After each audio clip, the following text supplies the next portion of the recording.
late I am, and for good reason. I was looking at the ingredients on some of the products that I have on my shelf and noticed that many of them have aspartame in them. Excuse me. And more specifically, a kind of mayonnaise that they sell here in the Philippines. What I discovered is that if I eat plain white rice, as you all know, I had an infection on my foot. 2.5 years ago, I got this infection. Flares up when I eat certain foods. So I do these little experiments where I don't consume any of one product for a few days. I've changed what I drink. It was the bottled water that came from the water companies, any bottled water companies. It didn't matter what it was. The infection on my foot got worse progressively from day to day. And yet, when I was in New York and made pure distilled water with the water distiller, in the 8 weeks I was in New York, the infection completely 100% cleared up, and the skin went back to natural color of pink.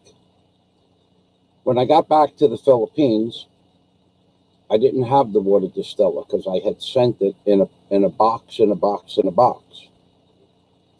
So I started drinking the bottled water in the Philippines again, and the infection on my foot flared up once again. So what I did was I switched over to distilled water from the supermarket in 10-liter jugs for about 85 pesos. The infection went away. Now, at that time,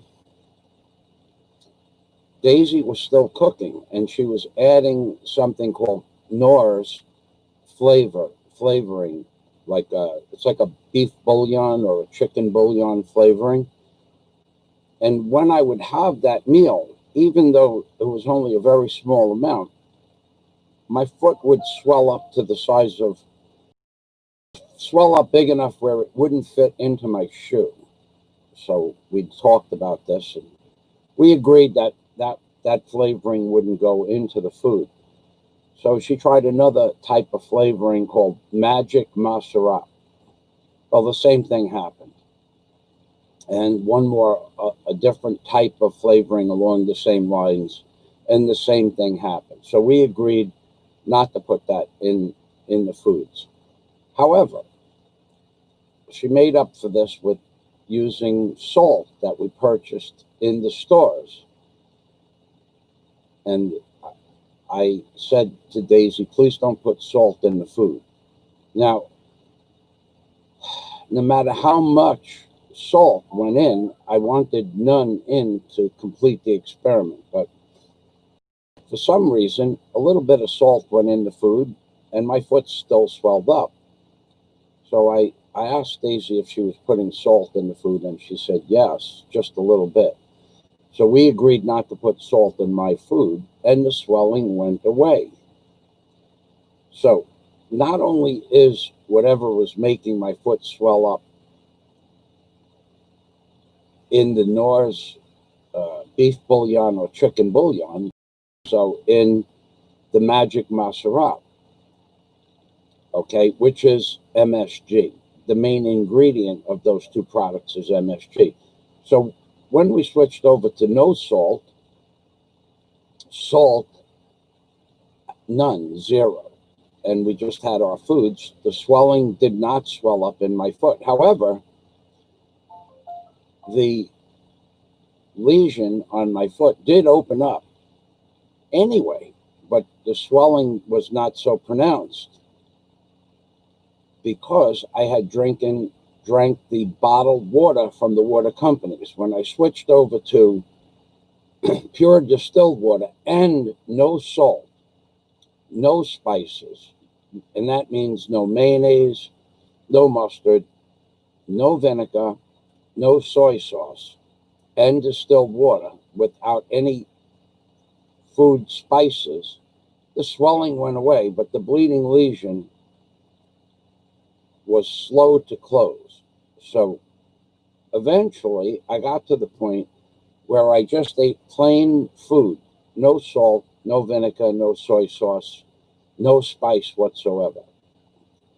So about 3 weeks ago, I decided to try soy sauce again, but not the soy sauce I had had. That soy sauce was 125 pesos per gallon, $2.50 a gallon roughly. So I bought the most expensive soy sauce that there is, and that was 250 pesos. And in that soy sauce, the ingredients were different, because in the first soy sauce, the cheap soy sauce, it said it had something called phenolic resin. It wasn't phenolic resin, but it began with a PH. I have it up on my screen somewhere. So it didn't have that in there. But my foot still swells up the size of half a football and won't fit into my sneakers. So what I have come to the conclusion, and this is done pretty much in a closed circuit, there's nothing else going into my food because I'm the one creating the food product, is that even the most expensive soy sauce without the added flavor enhancers is making my foot swell up and expanding the lesion on my foot. So the only thing that it can be after that is the fertilizer that they're using to fertilize the soybeans. So there's no control over this, is what I'm saying. Even if they're not adding the additives directly into the food product, the fertilizers that they use to make the soybeans, apparently that's making a difference. And I know this to be true for a secondary reason, is because they sell these roasted chickens all over the Philippines. Everybody has the little, like, it's almost a kilo, 3/4 kilo roasted chickens. So inside the roasted chickens, they put a piece of lemongrass and they put magic masarap. And that's what makes them taste so good. So what I did was I went to the supermarket and I bought a couple of those, and I would cook those without anything inside or outside added to the chicken. And still, my foot swelled up, both feet, but my right foot more than my left, swelled up to where it didn't fit into the shoe. So the only rational understanding that I can come to is that whatever they're putting in the chicken feed, like the grain or whatever they feed chickens, the chicken food, that they're using either an additive in the food to make the chickens want to eat more. And this is this aspartame or aspartame is a certainly guaranteed known product to make people gain weight. And although they use it in diet soda, they say it doesn't cause weight gain. But the Food and Drug Administration did a study on this, and it's definitely a guaranteed additive to make people gain weight. So I would imagine it does the same thing to chickens. So this part of today's dissertation, and we're going to go into a couple of different topic matters today. This part, if I were to show you the bleeding lesion on my foot, which is only available in videos on my Patreon, you would say, what the hell is going on? 2.5 years, and this bleeding lesion goes away if I drink pure distilled water, no chicken, not allowed to have chicken. Pork, I can eat. Hamburger, I can eat. And vegetables, fresh green vegetables, the bleeding lesion goes away and my foot clears up in a matter of about 2 weeks. The first time I add soy sauce, or this. I had this mayonnaise that I had bought. It's called Best Foods mayonnaise. I'll read you the ingredients, and I'll tell you how much of it takes to affect my foot. Wow.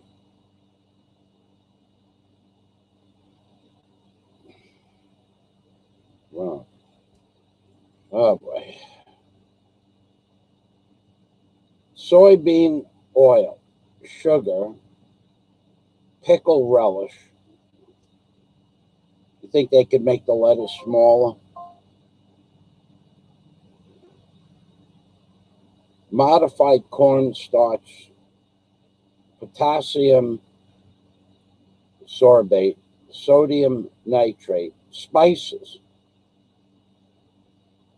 Now, spices could mean anything. Stabilizers, gum sugar, sweetener, and the sweetener is aspartame. And then a few other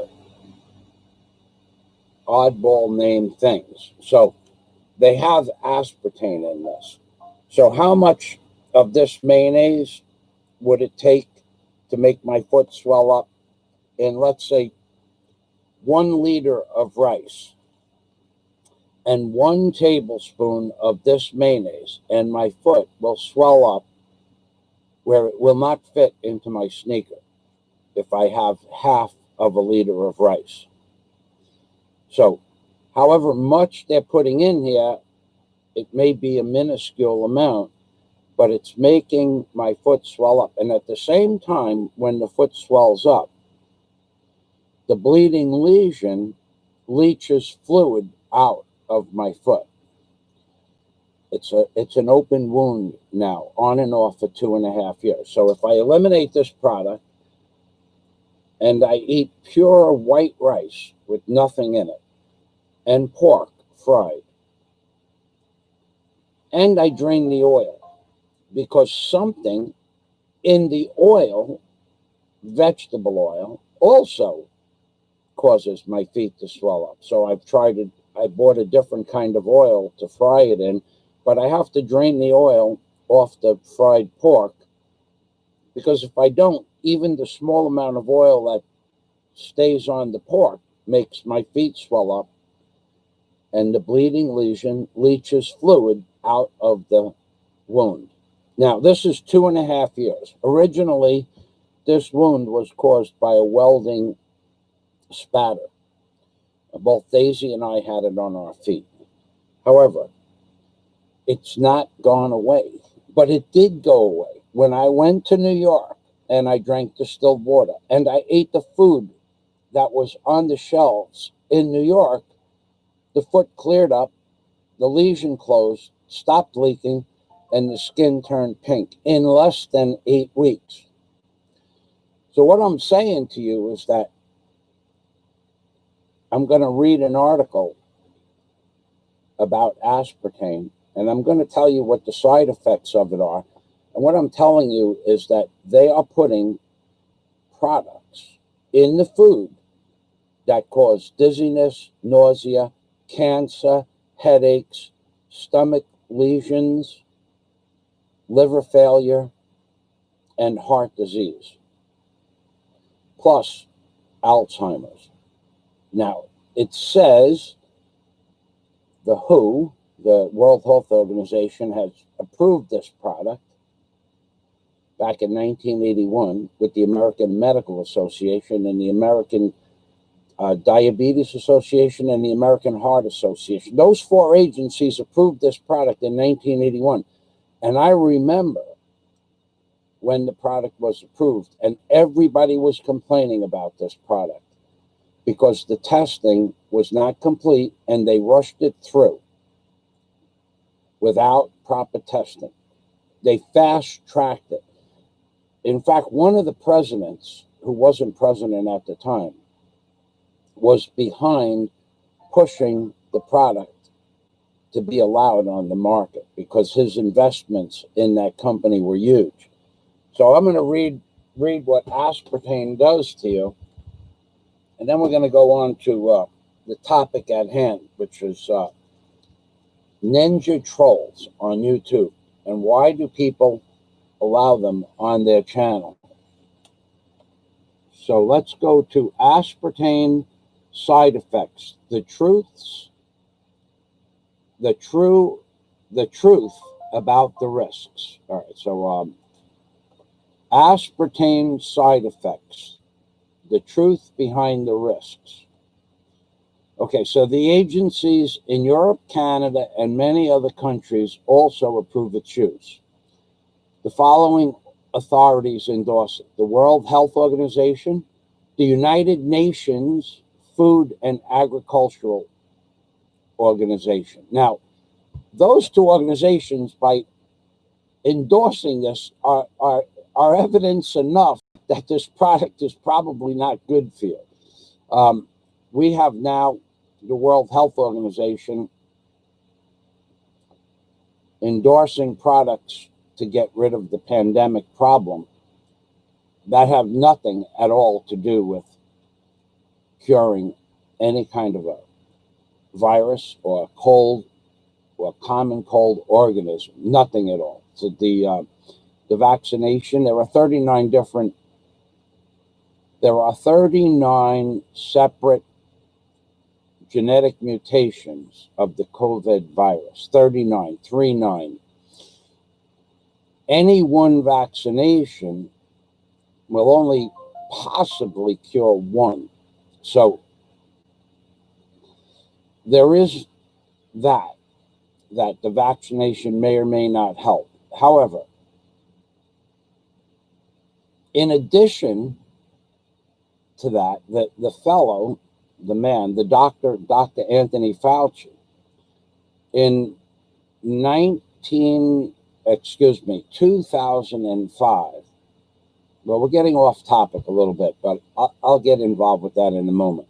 The United Nations Food and Agricultural Organization. Isn't the United Nations in charge of food production in countries like Africa and Uganda and other various countries that have huge populations of people that are starving because of malnutrition? The food in quantity is available for those people, and yet the people are dying of malnutrition. Because of what? Because of the grain and wheats that they're growing are genetically modified and pretty much a staple of Monsanto. So even though the people are getting enough rice or enough corn or enough wheat or grain, they're not getting the nutrients that were in the natural species of rice, corn, grain, and wheat. Another association that endorses aspartame is the American Heart Association. And yet, this food in large quantities is proven to be detrimental to the heart. And another association has the same quantifications is the American Dietetic Association. So aspartame is known to cause heart disease in large quantities, but yet the American Heart Association approves aspartame. The American Dietetic Association approves aspartame even though it causes increased weight. So it depends on your body weight. Now, I won't give you the statistics because I don't believe these statistics. I'll let you people decide for yourselves if you want to read the article or not. I'm going to cut the link out, and then I'm going to go back to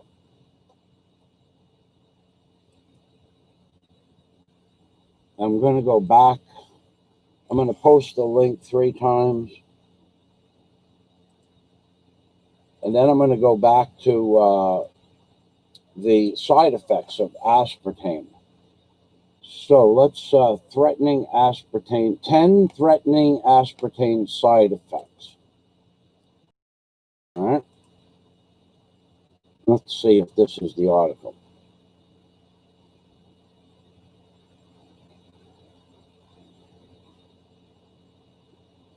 Okay, yeah, this is the article. Of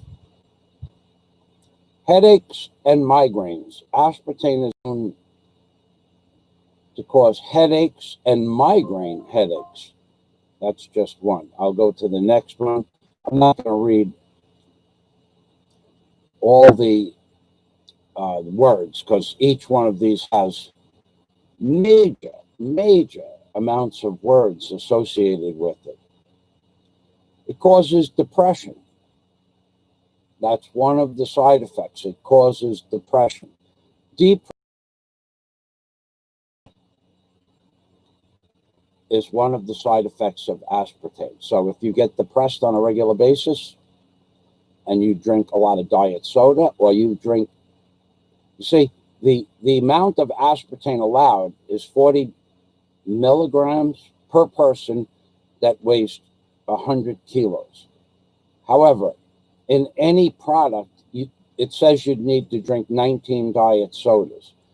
But when you look at the ingredients on your foods, almost all the foods have aspartame in it. So maybe the soy sauce that you're having has 5% of the aspartame level, and maybe the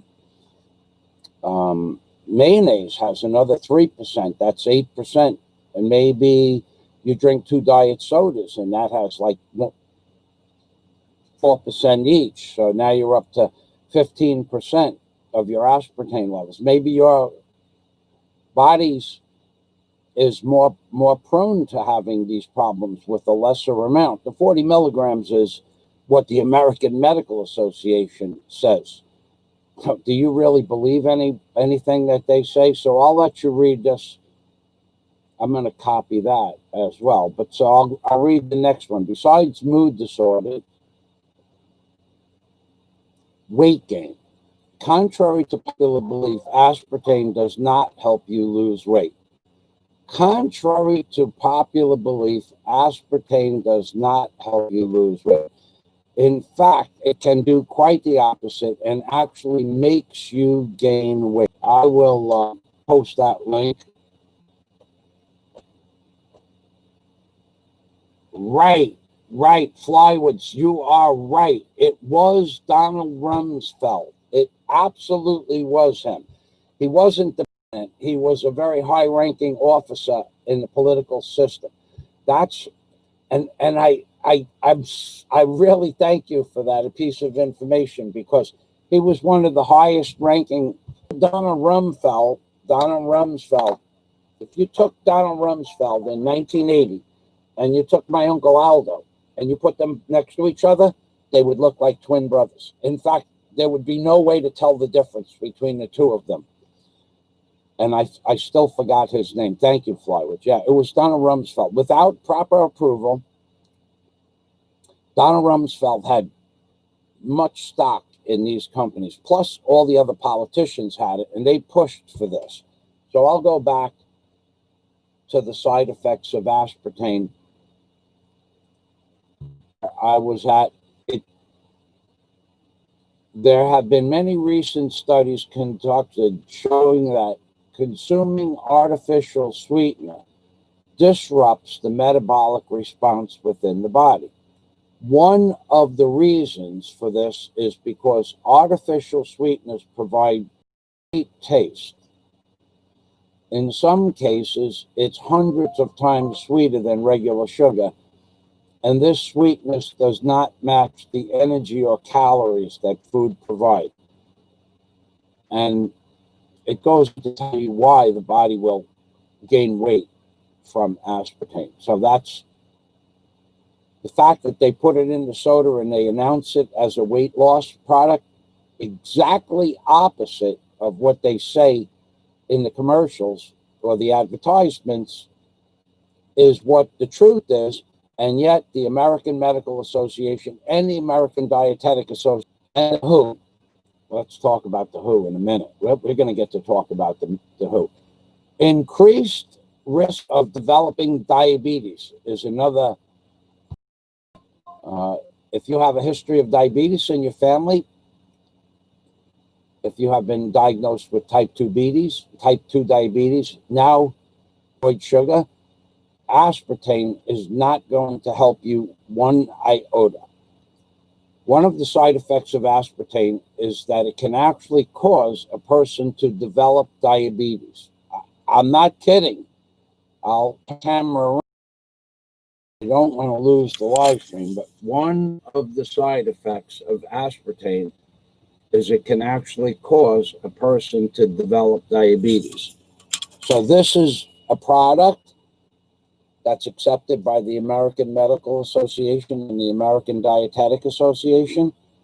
This is absolutely diametrically opposed to what the truth is, where they say it's a safe product, and yet these 10 items that I'm going to list are just the tip of the iceberg. And I've done this experiment with my, and I know for a fact that I have cut out anything that says monosodium glutamate in it. Anything. There's nothing. There's stuff on my shelves with monosodium glutamate. I have packages with monosodium glutamate in it, but I nothing with monosodium glutamate. The mayonnaise does not say monosodium glutamate. It says aspartame.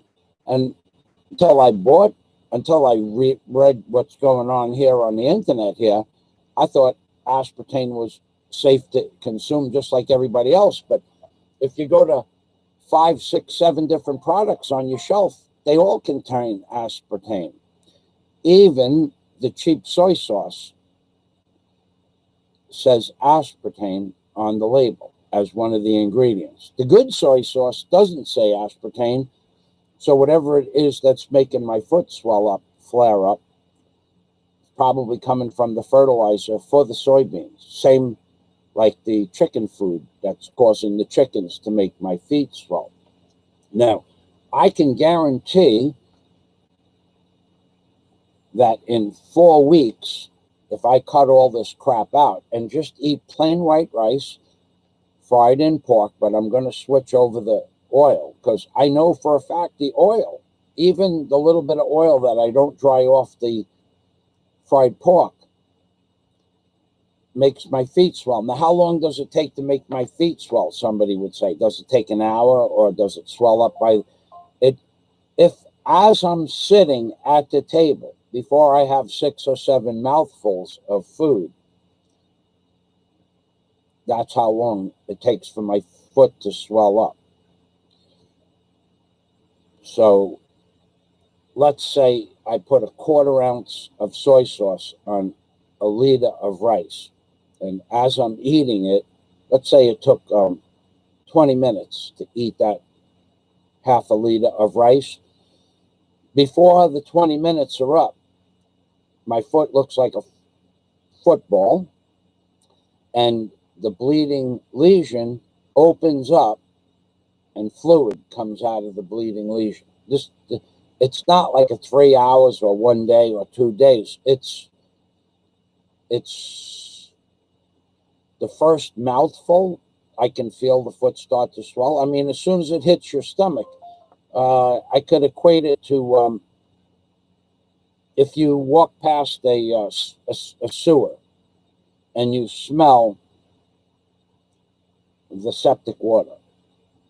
It only takes your brain a few seconds to notice the smell. Well, if you put that stuff in your stomach on an empty stomach or, small volume of your stomach, it only takes 45 seconds after the first mouthful for me to feel my foot swelling up.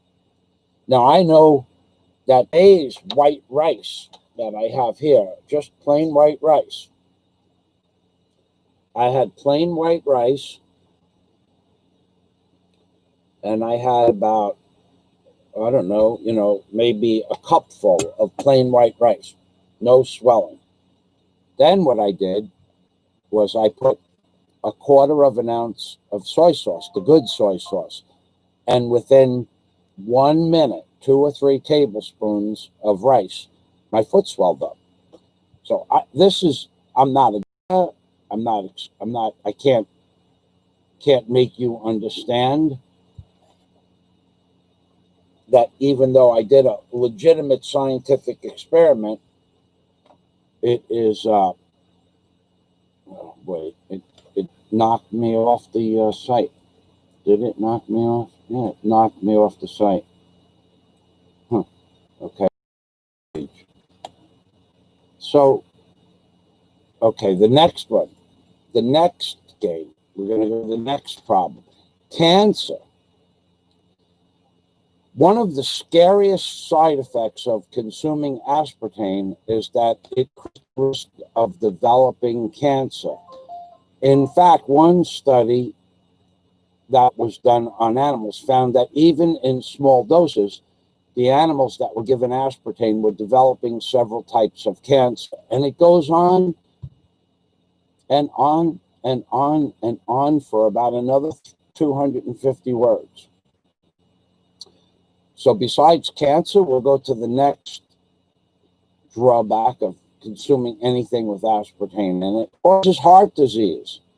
Consuming drinks and foods that contain aspartame can increase your risk of developing heart cancer. Aspartame per day can increase your risk and early death of heart disease dramatically. Now, somebody remind me to talk about Fauci, because Fauci is going to be a main topic of today's discussion, because that man is not on the side of the American people, in my opinion. It causes dementia. Drinking diet soda and consuming diet foods contain aspartame can cause dementia by up to 3 times the normal rate. Now, I happen to know for a fact, add to the aspartame the fact that most of the diet sodas come in an aluminum can, and aluminum can causes Alzheimer's, which is similar to dementia. You don't stand a chance if you're eating these food products off the shelf. Now, I've limited what I eat based on whether or not my foot swells up and leaks. But if you're going to the stores and buying, I mean, we're talking every kind of snack, every kind of donut, Twinkie, cookie, cake, everything that you buy off the shelves of the food stores has one of about 7 different products in it that all of the products cause most of these side effects. So the next thing besides dementia is,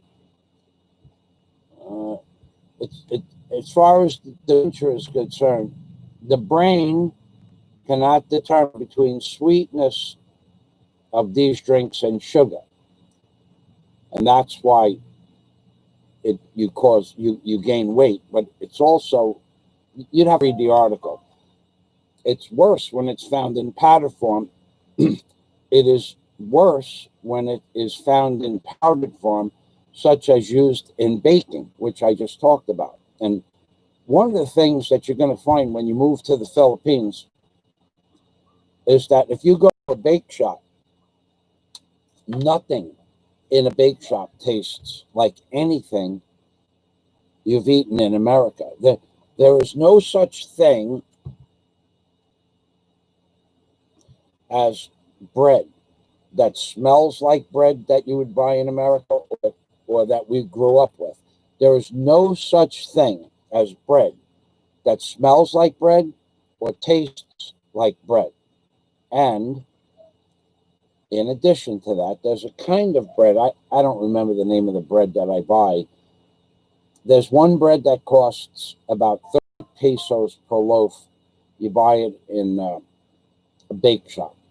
Well, it doesn't taste like bread. It doesn't smell like bread. It doesn't absorb fluid like the bread that we grew up with in America. And it doesn't get mold on it because of whatever they put in it. You can leave it in the refrigerator for a month and it won't get green mold on it. So it has something in it. Whereas the bread that we used to buy in America, after 4 or 5 days in the refrigerator, would start to turn green. Which, by the way, you can eat that mold. It won't hurt you. It's not the kind of mold that would cause botulism or anything like that. So if your bread is a little and you eat it or you make toast out of it, it won't hurt you. Now, the other kind of bread that I buy is about 60 pesos a loaf, or about $1.20 a loaf. That does not smell like bread, but it has a texture like bread. The first bread doesn't even have a texture like bread. So remember when you put bread on your tongue and it would melt a little bit? Well, neither one of these breads melt on your tongue. Similar to the melting on your tongue is yellow American cheese. Now, anybody that eats that garbage is not eating cheese.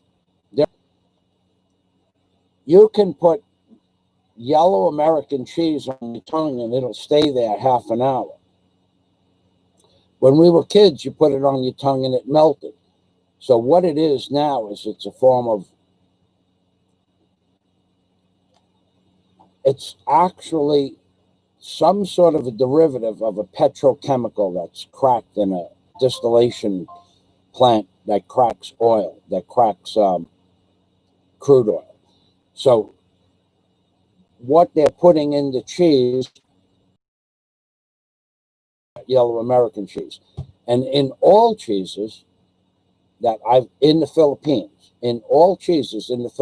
if you take that piece of cheese, let's say you take a 4-ounce chunk of cheese, and let's say you were making tomato soup, because I tried that too. It doesn't taste like tomato soup, doesn't cook like tomato soup, doesn't even look like tomato soup, the stuff you buy here in a can. Well, let's take that cheese and put it in the tomato soup.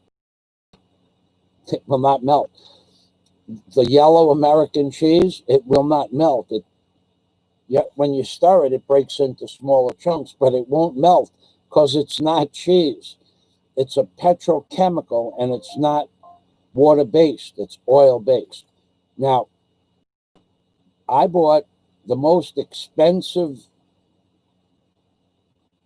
Swiss cheese and the most expensive provolone and the most expensive the other mozzarella. The most one of the this goes back 4 years, but 2,000 pesos for 5 kilos 4 years ago. Now that same one is 3,000. It's like $68. It used to be $40 for the 5-pound chunk. But if you took that 5-pound chunk and you chopped it up, in a couple of slices and put it in hot tomato soup, it wouldn't melt. It would not melt. Some of it would melt, and the rest of it would form a blob of oil at the top of the soup. And you'd see it as a blob of oil. It wouldn't be something you couldn't say, well, look at that on top of the soup. There's a blob of oil. So depending on how much cheese you put in it, it would be a blob of oil. But it's not cooking oil. It's a petrochemical based oil. It's not good for you. So that cheese also, I tried it again recently, just a small piece, and that cheese makes my foot swell up. Now, the cheese that I bought in America at the Italian food stores, that cheese did not make my feet swell up. In fact, while I was in America, I ate, over the course of 8 weeks, probably 6 or 7 pounds of cheese and the same amount of imported Genoa salami. No effect whatsoever on my foot. In fact, that's when my feet cleared up. But if I was to buy provolone in the Philippines and just have 2 or 3 slices, my foot would swell up and the bleeding lesion would start to leak. They are putting stuff in the food that is killing everybody, but I would be like the canary in the coal mine where I'm more susceptible to this for whatever reason. Next thing that it does, besides dementia, there's 2 more things, and then I'm going to go to some of my other topics. The next thing, it causes stroke. And this is what the American Medical Association has. Aspartame can also increase your risk of having a stroke. When you consider that it also increases your heart disease, stroke. So aspartame, and yet the American Heart Association, didn't I say the American Heart Association and the American Dietetic Association, they're all good with this. Now, why would the American Heart Association be good with this?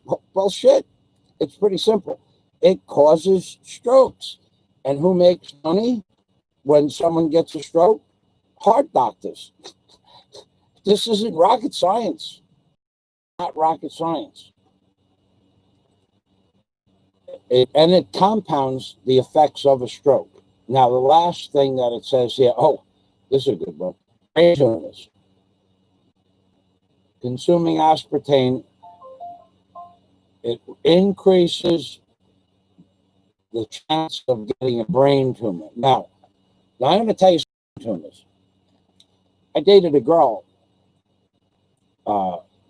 whose father had brain cancer, one of the rarest forms of cancer, but he also had brain tumors. I don't know what he ate. He died a very slow death and painful death. So I'll just show you this. Brain tumors. So this is what the American Medical Association allowed to be posted. Now, I don't know if there's another product. Oh, yeah, wait a second. Oh, that's right, sugar. Regular, everyday sugar that we've been for the last several thousand years, that doesn't cause most of this stuff or any of these side effects to the same degree. So I posted that link already, and now we're going to go back to my live stream. Oh, we have wordsmithing going on here. Ronald Reagan,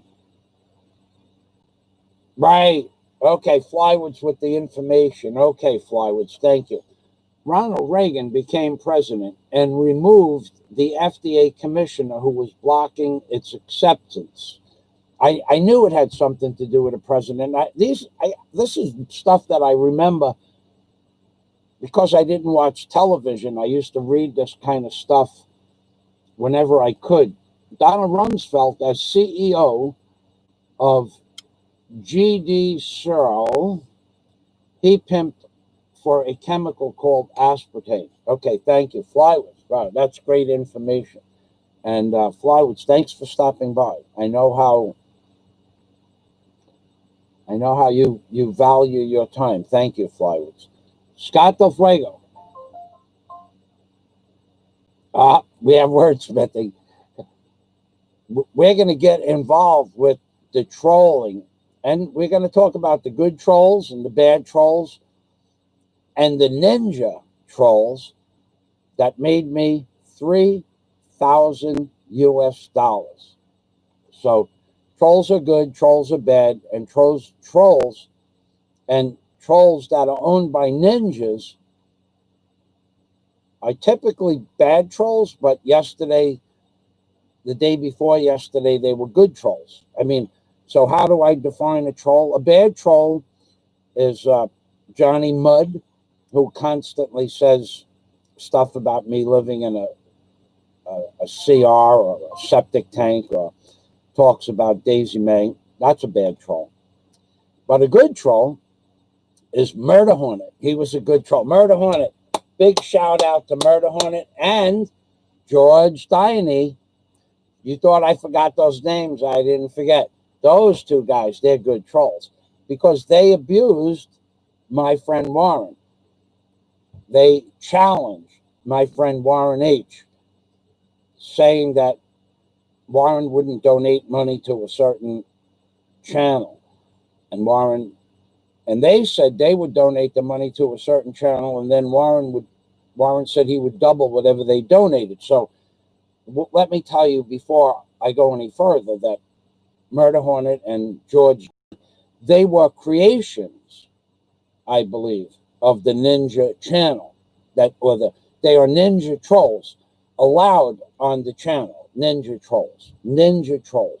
They were allowed on the channel to abuse people because the channel owner happens to be needing his ego boosted 4 or 5 times a day. And these ninja trolls serve that purpose. When the ninja trolls go after people like myself and Warren and many other great bloggers on YouTube, when they go after us, the owner of the channel somehow feels like he's getting one rubbed off because the ninja trolls attack me. Now, does that affect me? Not so much. Except 2 days ago, it affected me bigly. So what happened was the challenge went out for Warren to donate to the channel creator, which wasn't the original challenge was I'll put in 1,000 if you put in 2,000. And Warren agreed to that. But when the challenge wasn't taken, Warren said, you know what?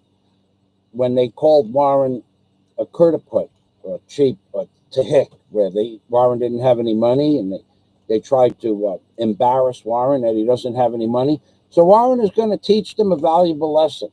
But what Warren has agreed to do is send me $500 a day in Super Chat for 6 days in a row, because he agreed to send $2,000, but out of that $2,000, $600 is removed from YouTube. So I said, well, what about the other $600? And I was only kidding. And he said, well, I'll just send an extra 1,000 to cover that. That's okay. So Warren has it's his idea, not my idea, has agreed to send $3,000 in the form of Super Chat to my channel. Now, whether or not, I tried to talk Warren out of this. So whether or not he does that, it's okay for me, because he already donated $500 yesterday. And there was money sent to buy some supplies to start some of the things that I want to start on the hotel project. So there are good trolls, George Dietary and that other jerk off Murder Hornet, who abused Warren. And Warren says, oh yeah? Well, then I'll just prove to you that I can throw money out the window and give it to Fazio. So that's where the title came in, that the Ninja Trolls, because who are these people, George Dietary?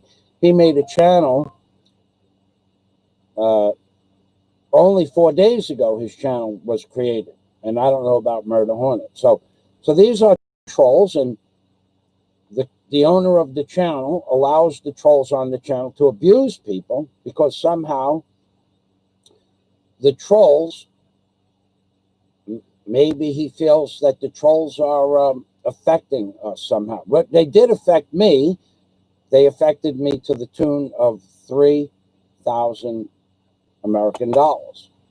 More than that, actually, because Warren did send an additional $500 to start buying some supplies for the plumbing. So thank you, Murder Hornet, Ninja Troll that you are, and thank you, George Dietary, Ninja Troll that you are, and to the channel creator, thumbs up, baby. You made me $3,000 because of the bullshit trolls that you allow on your channel. Thank you. Thank you.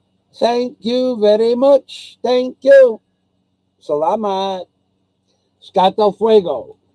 There was a troll attack yesterday. Somehow the fools seem to believe making their insane, blathering, ludicrous insults and blatant statements that would get them blocked out in person makes them somehow edgy or cool. All it does is make the real men shake their heads and laugh at their pathetic softness, social unawareness, and abject cowardness. Horrible to be a troll. The weakness is sickening.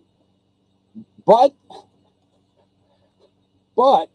aspartame, says Scott Del Fuego. So thanks for the backing. The trolls, you know, you don't see trolls on my channel, and there's a reason for that. I won't have it on my channel. It's my channel. I run it the way I want. So, and I personally don't care if someone watches my channel or not. I don't care whether someone donates or not. It doesn't bother me one way or the other. What I do care about is, what is that guy's name? Johnny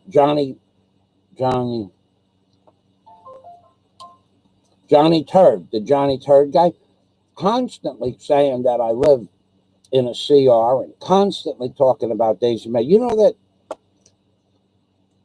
in real life, Johnny Turd wouldn't do that. And all that bullshit about Johnny Turd coming to Bahal, do it. Go to Bahal. See if I care.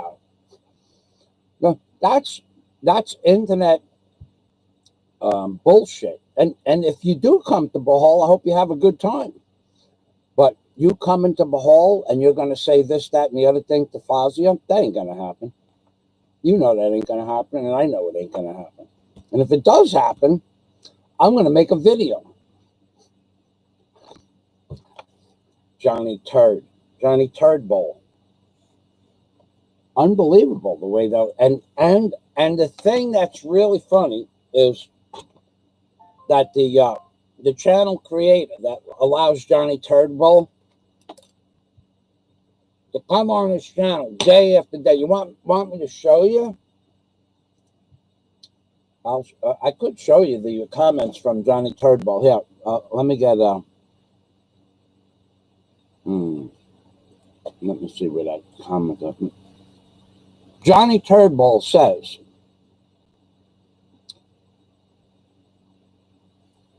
I don't even know what this means, but I'll read it.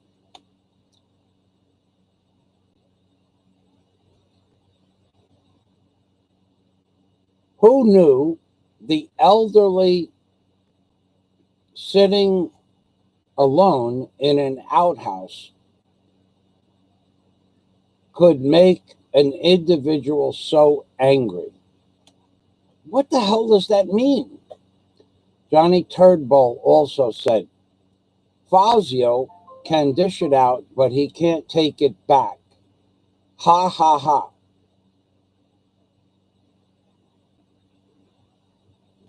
What the hell does that mean? I don't understand what the hell that means.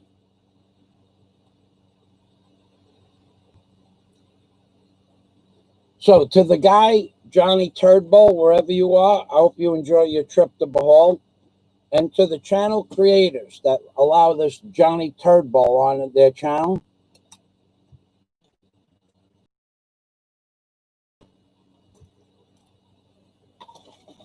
for you, and because of you, your attitude, your channel content, you have actually accumulated. Warren H. said that, oh, by the way, Warren H. did that thing, by the way. I just want you to know that. I have a copy of it. He did that thing.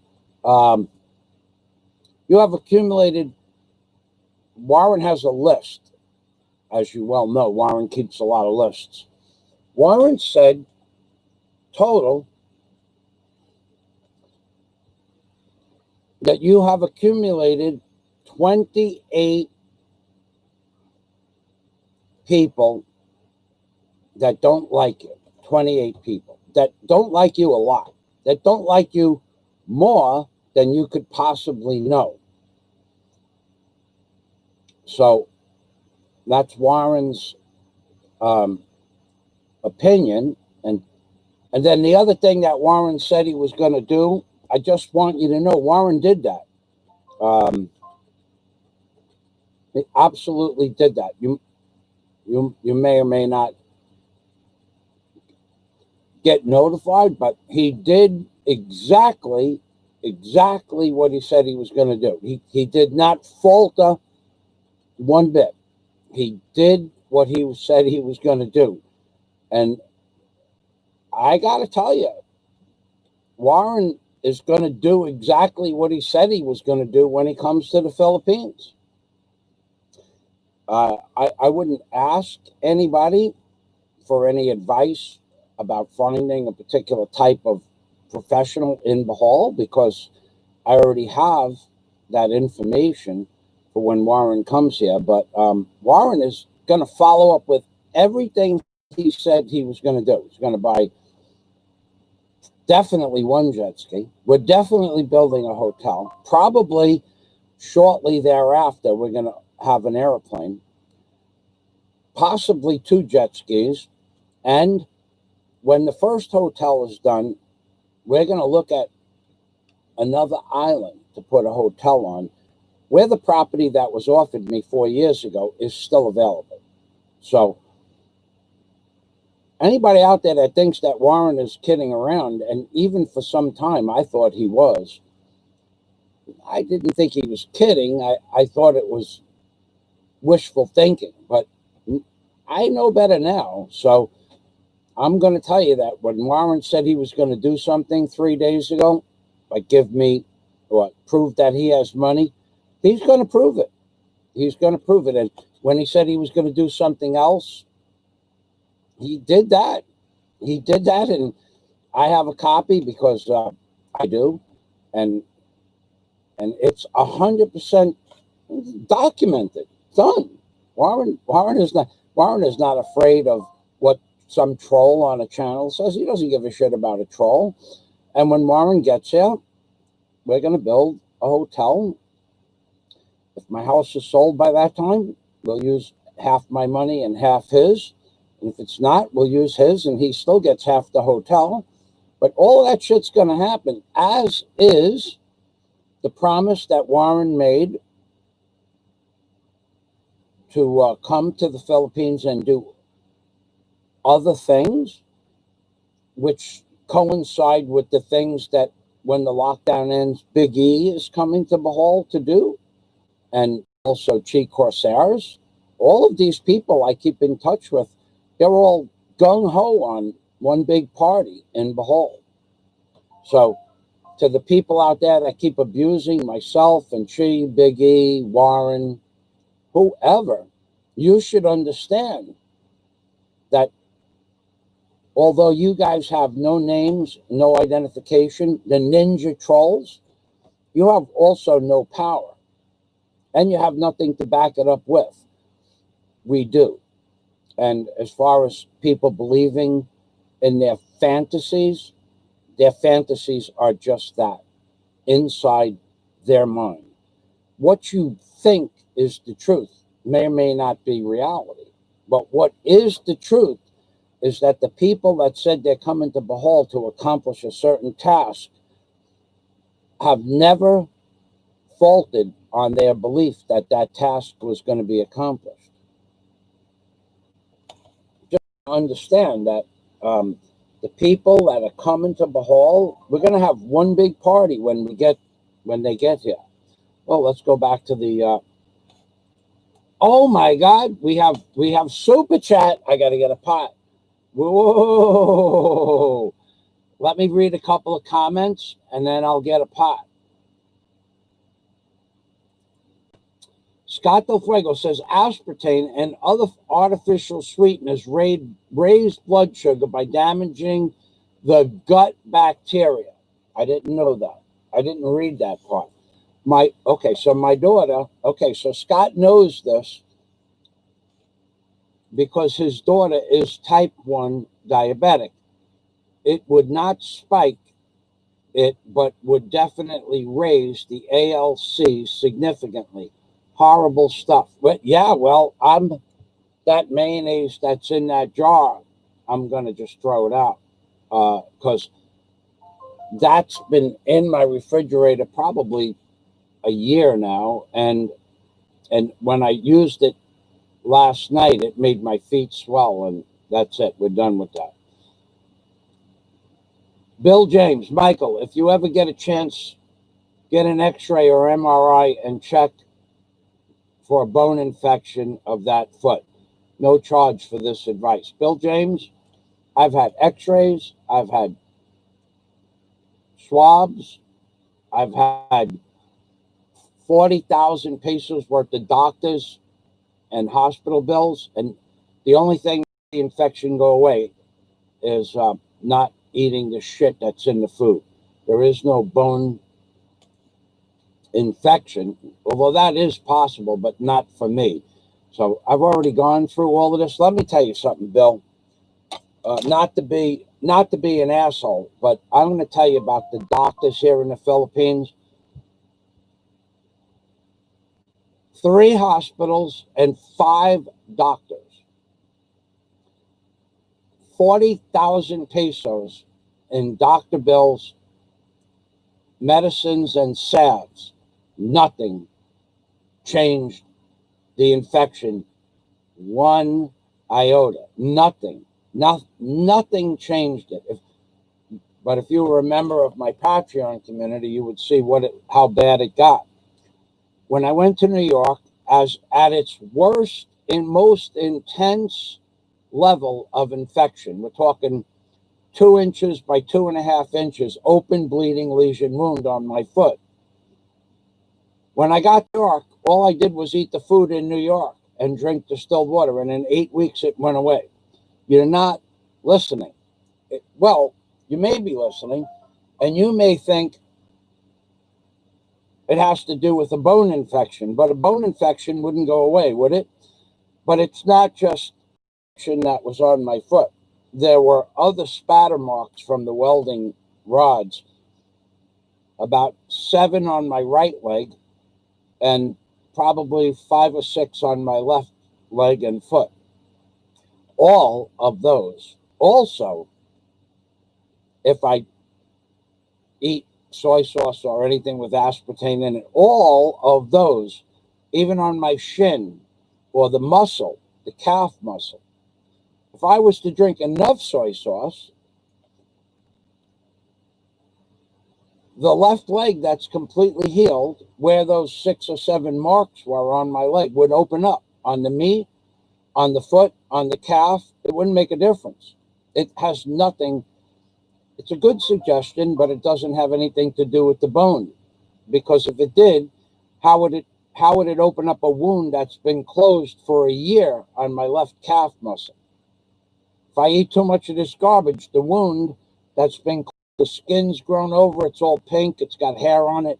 After a year, how would it open up those wounds again on my left foot? So thank you.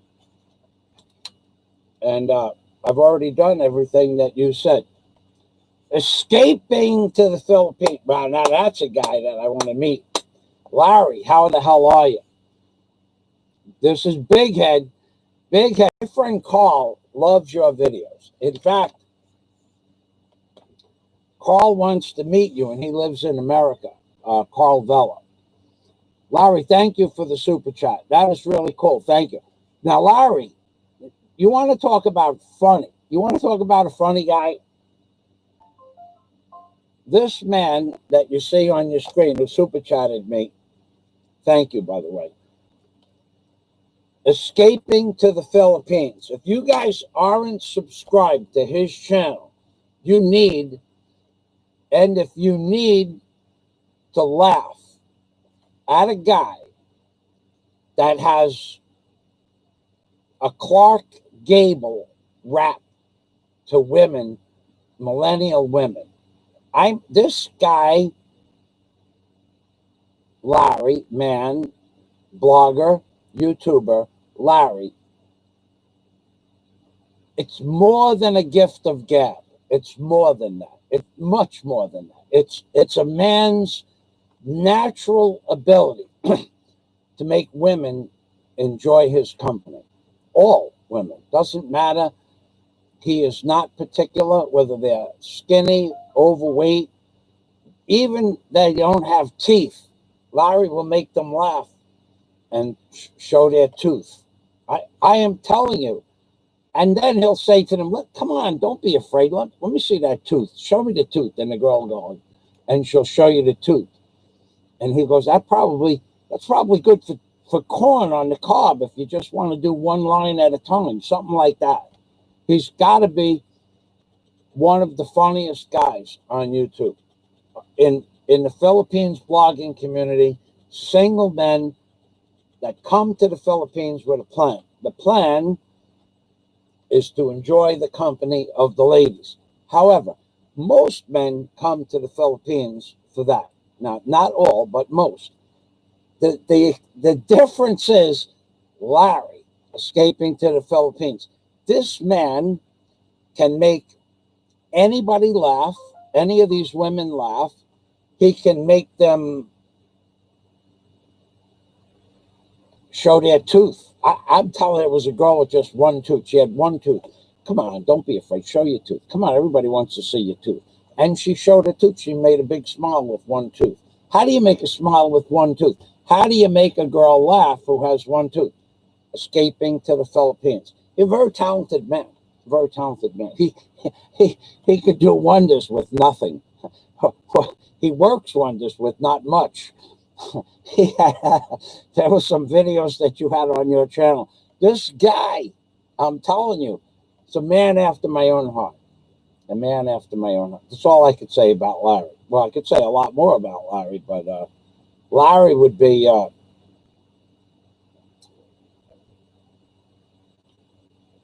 I was just thinking about somebody like Larry this morning, Ernie. Ernie was the same way back in the 80s. He was a drummer. He was a guitarist. He was pretty good at boxing. He was about 6'2". He was very thin. He could dance. He could dance like you wouldn't believe, Ernie.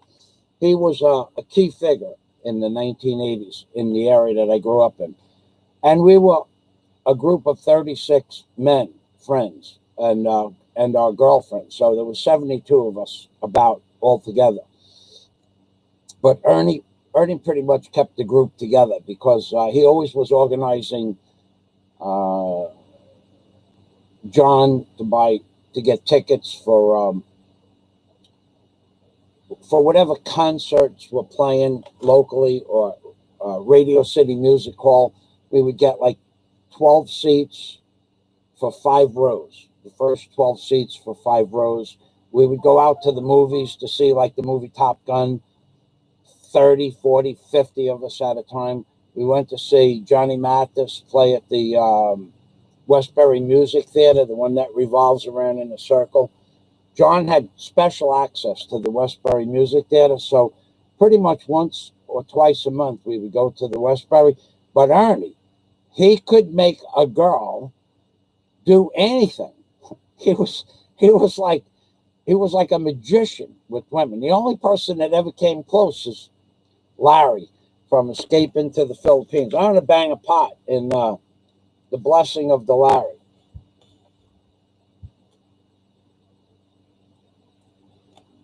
Yeah, I will go back to vegetables and pork. Vegetables and pork are 100% guaranteed my foot to clear up. Thank you, Larry.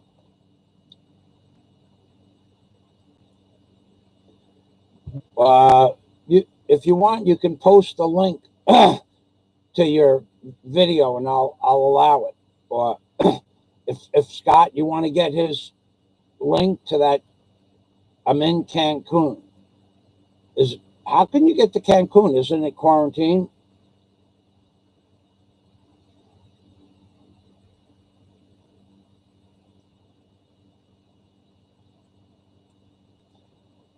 That sounds good, Larry. First to open. That's great to hear. Are the women very pliable in Cancun, Larry? Does it take more than 5 minutes to make them see that they need to have more fun in their life? I'm telling you, this guy Larry could open up a can, one of those old metal beer cans, just by asking. Mofo. The chicks are thirsty like a mofo. Larry loves to drink his beers too.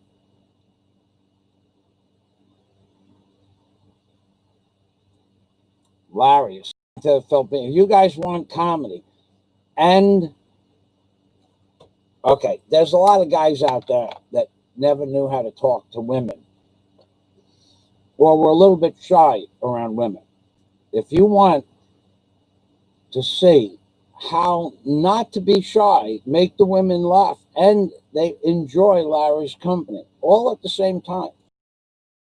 Some people think that he's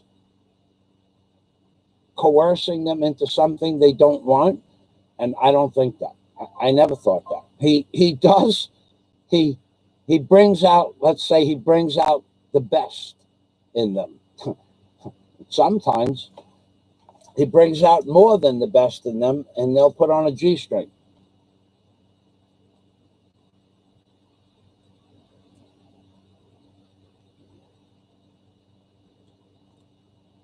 Okay, you started a diet. I'm glad that we have this little break because I got tired of talking about the aspartame and the soy sauce. But well, let's chit chat with Larry for a few minutes. If someone has a question for Larry, he is everything I see. Okay, everything I see, I eat. And I would imagine that includes everything, but you don't have to get into detail. But that is so cool. He reminds me of me, Michael Fazio, on vacation in the Florida Keys in the 1980s, the 1970s and the 1980s. But back then, of course, things were different. But even without getting into too much controversy, my dive instructors that I went on vacation with, Ed and Gene Tiedemann, we were, in fact, the A-team, my brother and I, on those dive trips. But at night, all these people used to go to sleep at night. And me and Tommy would go down to the Key West and hang. We would get in our rented car and go down to Key West. And we wouldn't even come home till it was time to go diving.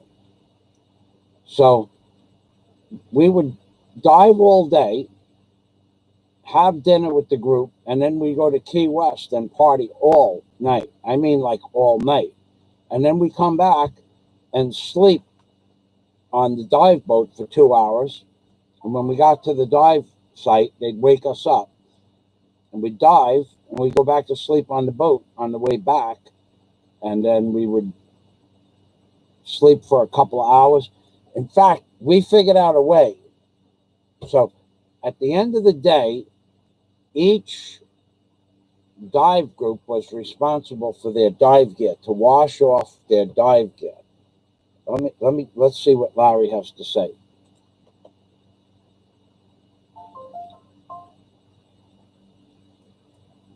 Scott says, go to taco.com in Puerto Morales. Man, they have the best tacos and homemade salsa in Mexico. All right, well, Scott knows these things. So I'll let you guys chat. American Piazza. Welcome to the machine. Hello there. So what we did, and when I introduced this to my other brother, James, I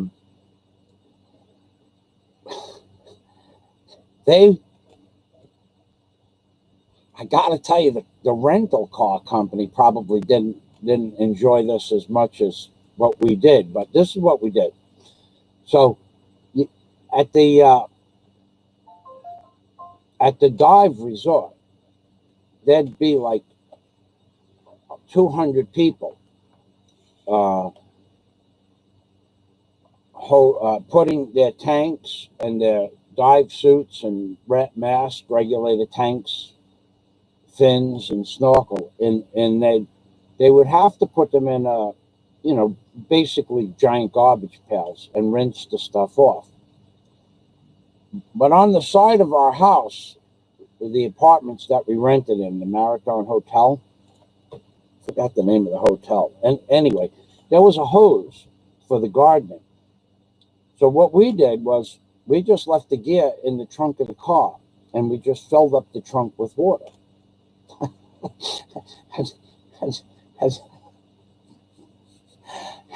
That was our wash bucket, and we didn't have to wait. We would just fill the trunk up with water when we got home from diving, and then we would go to sleep for an hour, so before dinner, 2 hours before dinner. We would sleep when we could sleep. And then if the water didn't drain out as much as we would have liked it to, so we took a pickaxe from the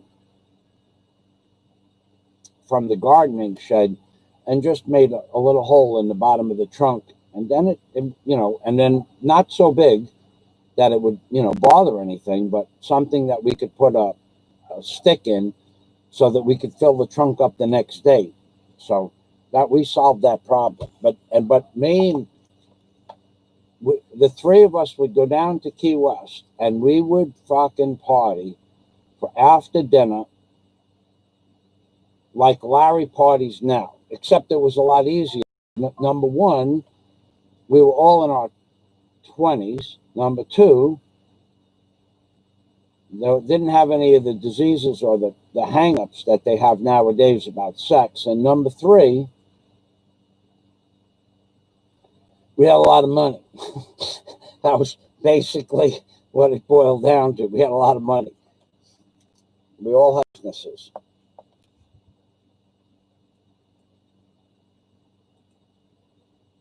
Fried snapper. Oh, that's good. Oh, dude, I've been eating some fresh homemade foods. Love the whole fried snappers. With the skin on, of course. Yeah, that is fantastic. When I lived in Key Largo, the snappers, they're pretty much very clean water fish. They don't come around. They come on the incoming tide. As soon as the tide starts to go out, they disappear from the canal, and they're almost impossible to catch a snapper on a fishing hook, but a lot easier with a spear gun. And I would have, and the same thing with the lobsters. We're not allowed to spear lobsters, but snapper is a good eating fish. The yellowtail snapper, I like that. Okay, Larry, thank you for stopping by. Thanks for the. It's almost like a comedy commercial talking to Larry. I look forward to meeting you, Larry. By the way, I think that we'll have a good time. I'm gonna have to change my sleep schedule around a little bit, because normally I go to bed early, 7:30 to 8 o'clock. But I will do that for you. We will go out and have a few beers. I'll even drink a beer, and I don't normally drink a beer. We'll do that. Thanks, Larry. Thanks for the super chat. Thanks for the laughs, and thank you very much for stopping by and leaving your comments. And anybody that wants to see some of the funniest videos on YouTube about dating women in the Philippines, escaping to the Philippines is got to be the best pickup artist in the Philippines. Bar none. There is nobody that comes close to Larry. Thank you, Larry. A man after my own heart. So, let's get back to the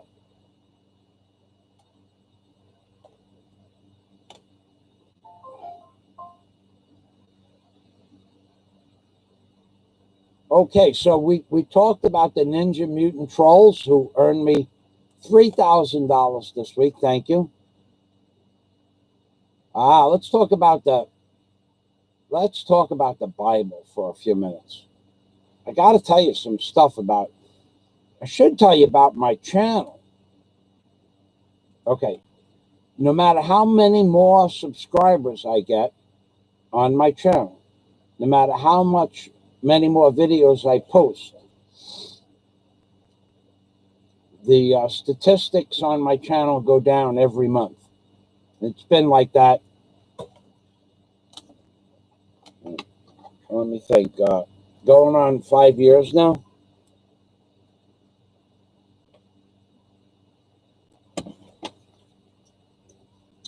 So,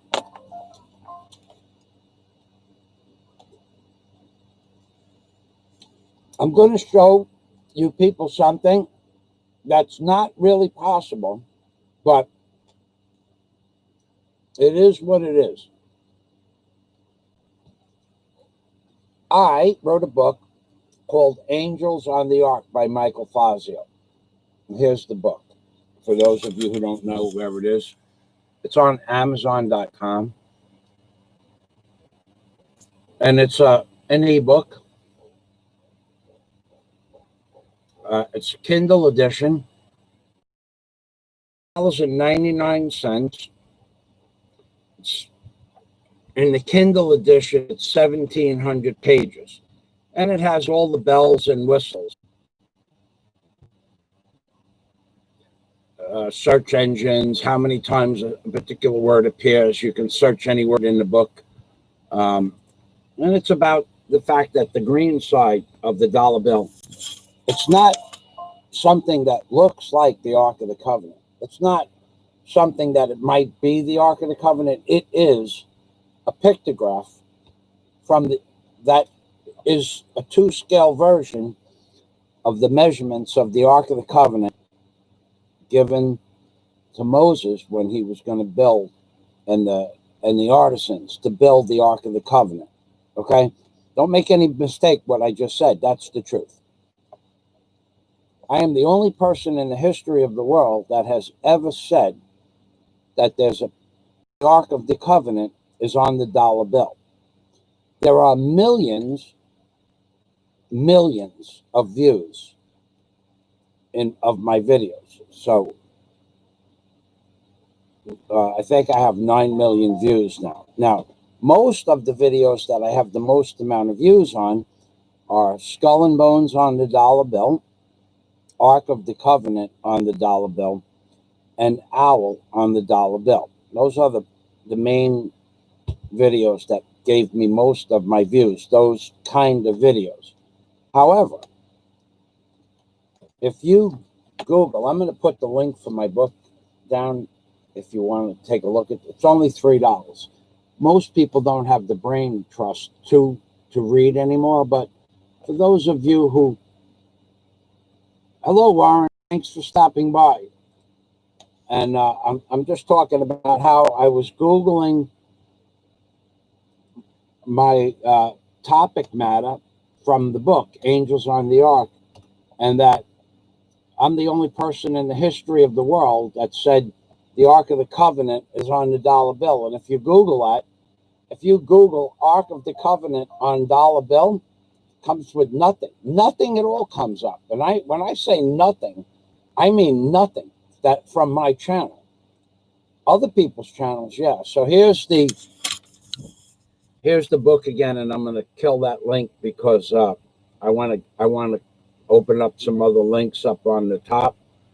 So what if someone were to tell you that the entire green side of the reverse of the back of the $1 bill was, in fact, a perfect 2-scale replica of the original Ark of the Covenant given to Moses by the Lord God, and that somehow this replica has been placed on the back of the $1 bill as part of a remnant society of peoples that coexist with our own society for some unknown reason. So that's that was my foreword to the book, and it goes on for another 2 pages. So if you want to look at that, the link is up on the thing. So, but let me tell you what I did. Michael Fazio, proved there's no way, there's no amount of money, there's no scholar, not from the Vatican, not from a theological college, there's no professor of theology on Earth, on the flat Earth, there's no professor in any university anywhere in the world that can prove that the Ark of the Covenant is not on the dollar bill. I proved it is. So what did they do? What they did was they censored my channel and my videos so that no one would know this. I put out a $50,000 wager to the world's leading scholars back in 2010 to debate me in a public forum. And I would prove forensically in a pictographic format that the Ark of the Covenant in pictographic formats on the dollar bill. I would prove it. Or I would give them 50,000 US dollars.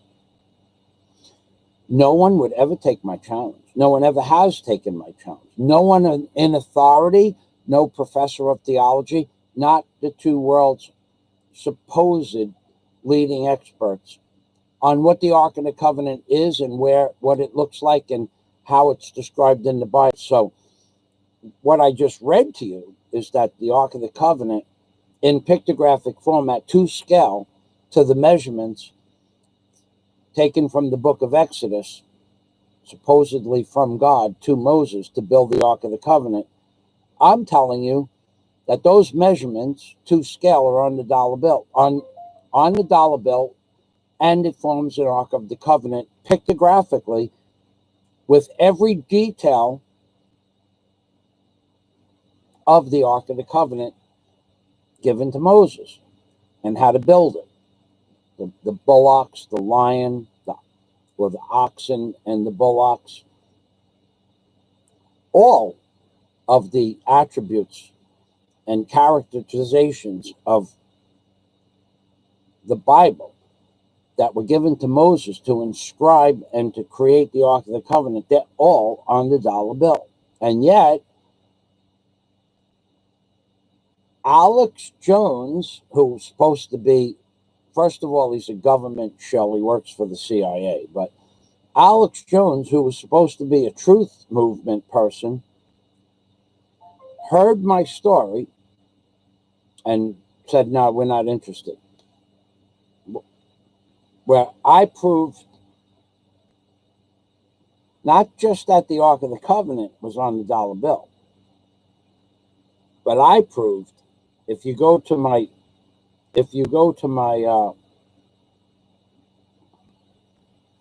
my home page and you go to the About page, I proved that there is no separation of church and state. Because if there was, then the United States government wouldn't have a paper currency with the Ark of the Covenant on the bill. Wouldn't happen. No one can say it's not there and prove it's not there. I can prove it's there. So could anybody else if they wanted to. So Alex Jones, that's how I knew back in May of 2010 that Alex Jones was a government shill. So then I went to David Icke. Wouldn't even return my emails or phone calls. So then I went to that slob named well,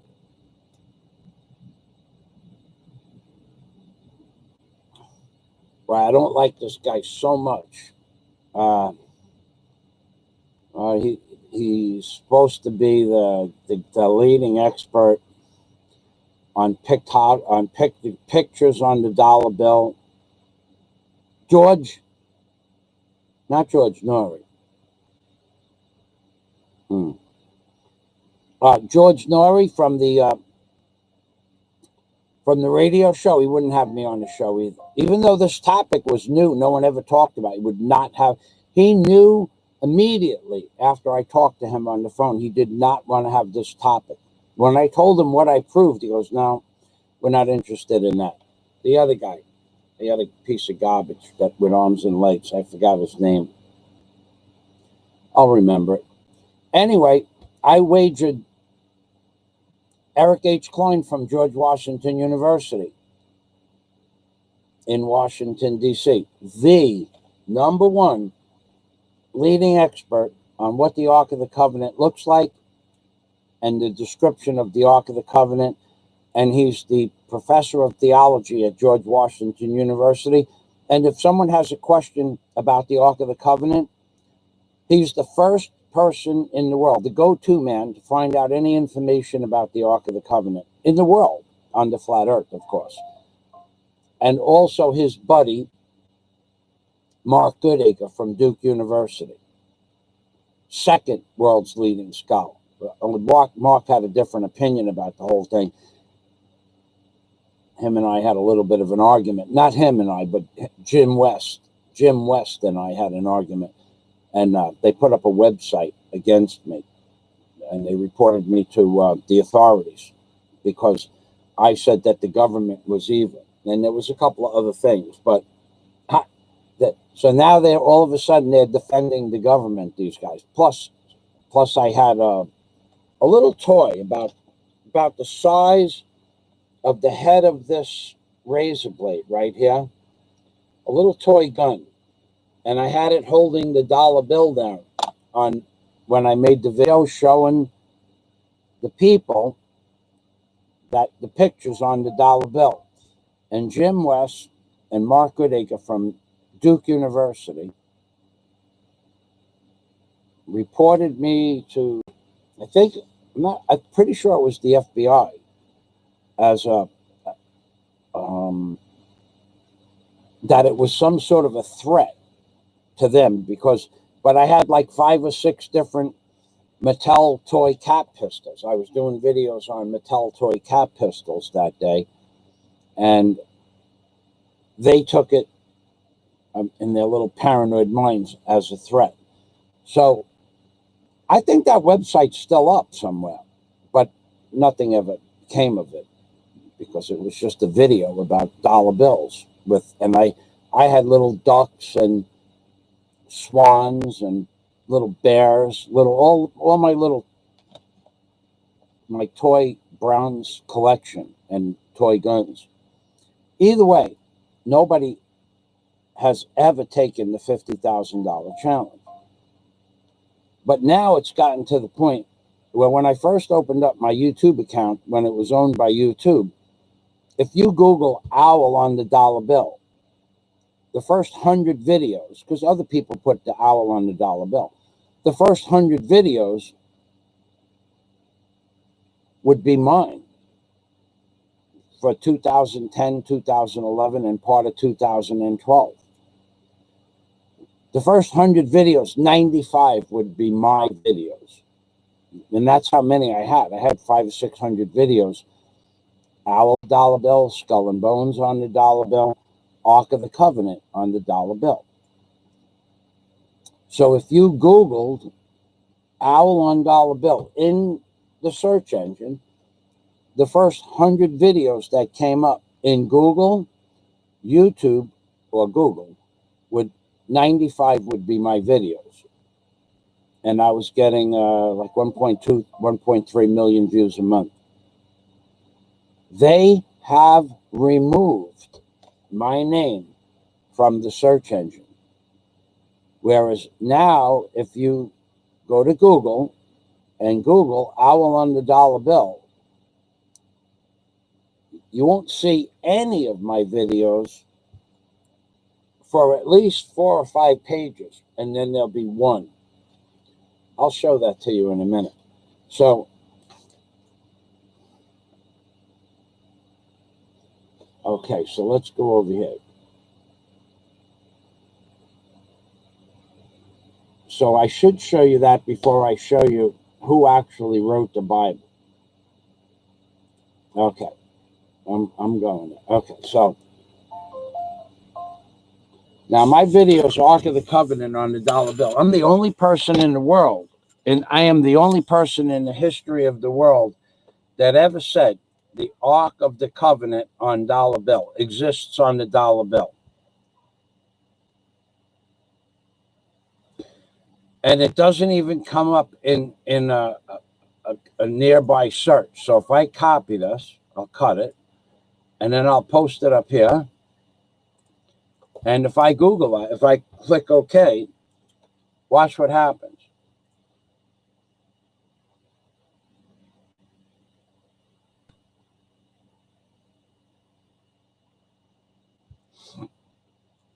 "33 Masonic symbols and Ark of the Covenant on the dollar bill." That's my video. "Man finds Ark of the Covenant on dollar bill. Videos Reddit. Can he debate Bill Nye or Neil deGrasse Tyson?" Ark of the Covenant Urban Dictionary. Angels on the Ark. That's my book. Okay? Ark of the Covenant, exact replica on the dollar bill. You know, when I Googled this morning, none of these searches showed up, not even one. "The best of Michael Fazio. $1 bill is proof of God's last bastion." Okay. Well, when I searched for it this morning, what you saw on the previous page is what came up. Well, let's see. "Man finds Ark of the Covenant on the dollar bill." Videos by Reddit. I allow these people to put my videos up, but typically somebody's making a joke of it. So let's see what happens. I won't show it to you, though. It's my video. That's my screen. I know it's my screen by the tape side of the screen. Okay, so, all right, well, if I Google that same thing, though,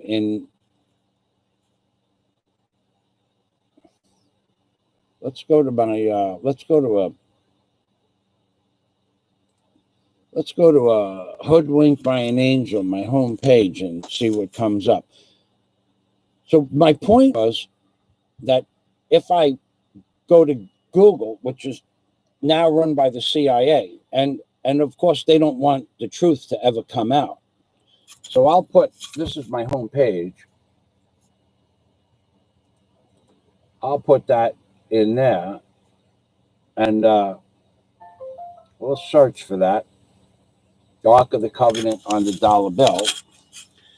And it comes to that same video with the 2 fingers that was in that video.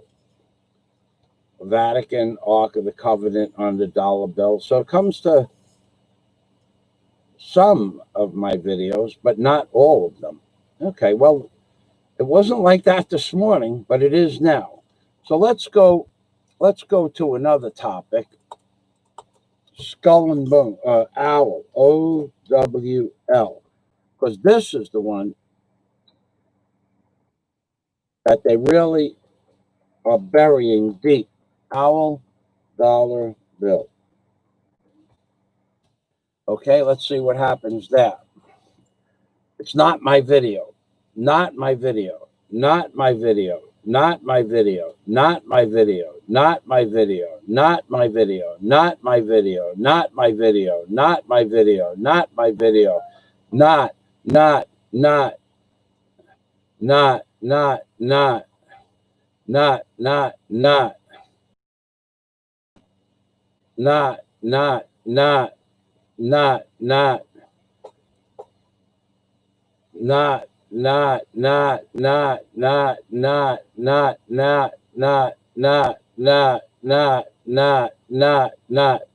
look at this bullshit here.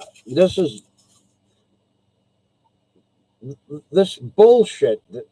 This guy, you need a magnifying glass, a 10-power magnifying glass, and this piece of trash video gets, I don't know, 2,000 views. And he's showing you something that you need a 10-power magnifying glass to see.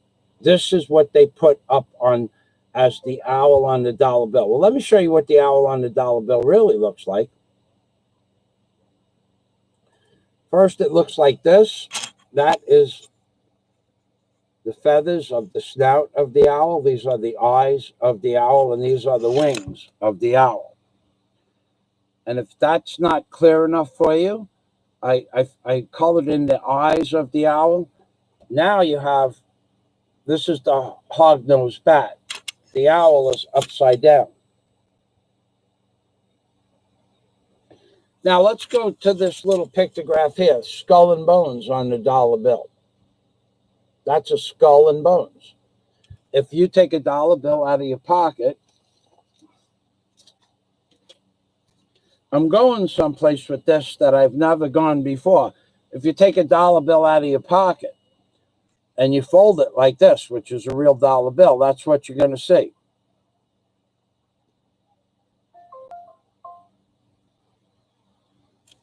Let me see what you can see while I'm showing you what I see. Okay, so what I'm showing you now is the hog-nosed bat.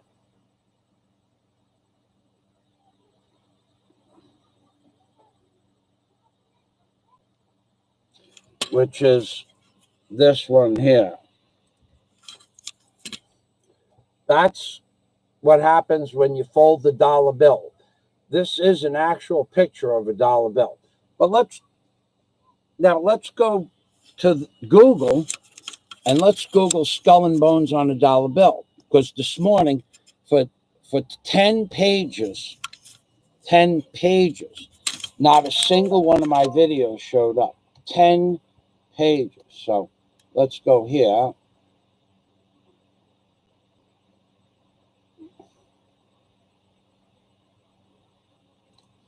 I'm going to get rid of these Aspartame videos and then I'll make another Google search.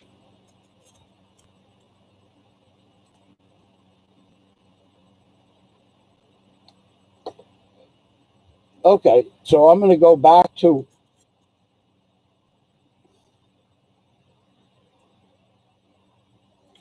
we're going to go skull and bones on the dollar bill.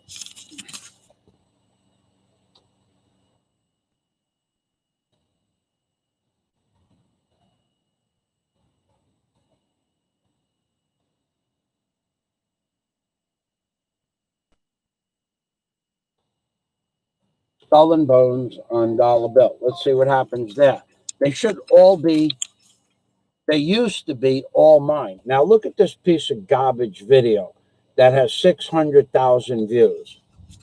It's showing you something that isn't even 3/16 of an inch on the dollar bill. All right, here's my video here. This is one of my videos. Okay.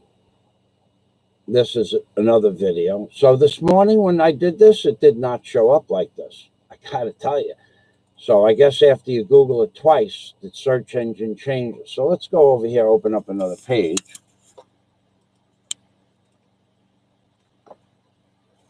And we'll see what Google has to say about this. Okay, so I Googled skull and bones on the dollar bill. This is the garbage video I talked about before. This one's mine, but it wasn't there this morning.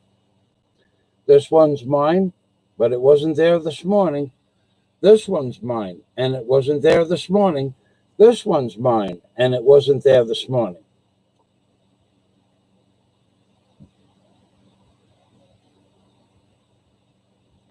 This one, you need a 10 by 5 magnifying glass to see a skull on the bones. This one is mine. Well, anyway, it should be, being that there are more than well over 1 million views of the Skull and Bones videos that I have on YouTube, well over 1 million views. Should be, my video should be the top search engine. Now, when I searched for this at 7 o'clock this morning, none of this stuff appeared. Now, after the second search, it does appear. I don't know why. Let me go back to the videotape to see what's happening on the... Oh, so I wanted to show you something else. I'm going to go back and see who's here. Warren is here. Let's see. Scott. Hey, Warren. Good to see you, sir. Troll count is minimal. Just banning the account straight away is infectious in troll control. Infectious. That's a new word. Infectious. Scott DeFuego. That's the way to do it, mate. PayPal stopped me from sending the next 500. It's okay. Thank you for trying. It's not a big deal. You know, and I know, with the fedora on, there are other ways to go about this. And you know, if the fedora is on, we'll figure it out. If you guys want to see a pretty interesting YouTube channel on the violence in Chicago, which I do, check out this link. The guy should get an Emmy. He does a really great job on gang involvements. So I'm going to go there right now. Thanks, Scott.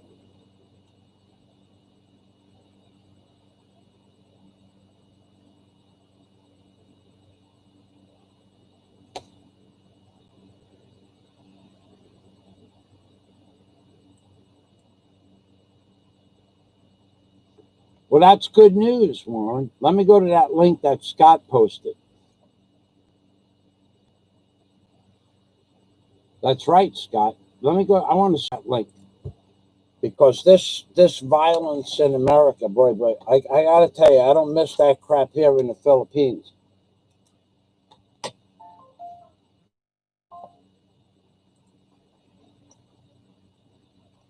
Look. Maggio, bloody Chicago. All right, let me, I'm going to shut the, let me shut that off. I'm going to shut off my minute so I can watch that video. Give me about 2 minutes. I'm going to shut the video off.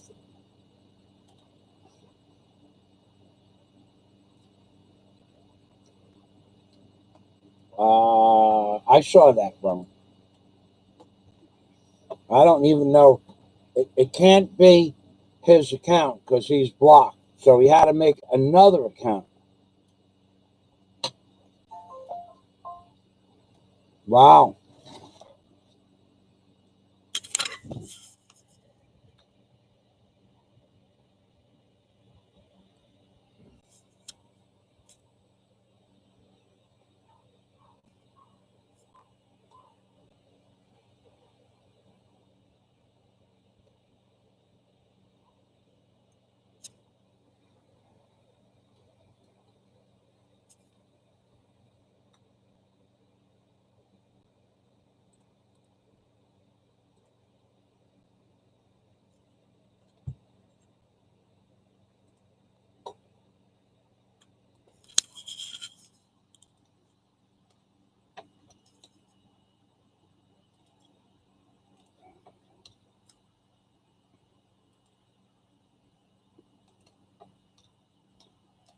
The best answer I could give you why the troll came to my channel, we already talked about this. It needs attention. Constant attention. It can't live without it. And when it gets it, it doesn't like the attention it gets. So it needs more attention. Good, You said it, good, bad, or indifferent. The supply must go on. You said it best, Warren.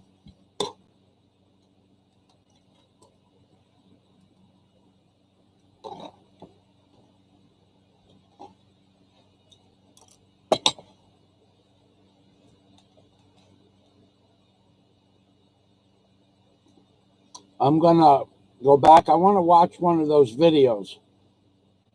So I'll be back in 2 minutes. You guys say hello to each other. I'm going to shut the mic off.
I don't know. I got to tell you, it might be time to leave Chicago.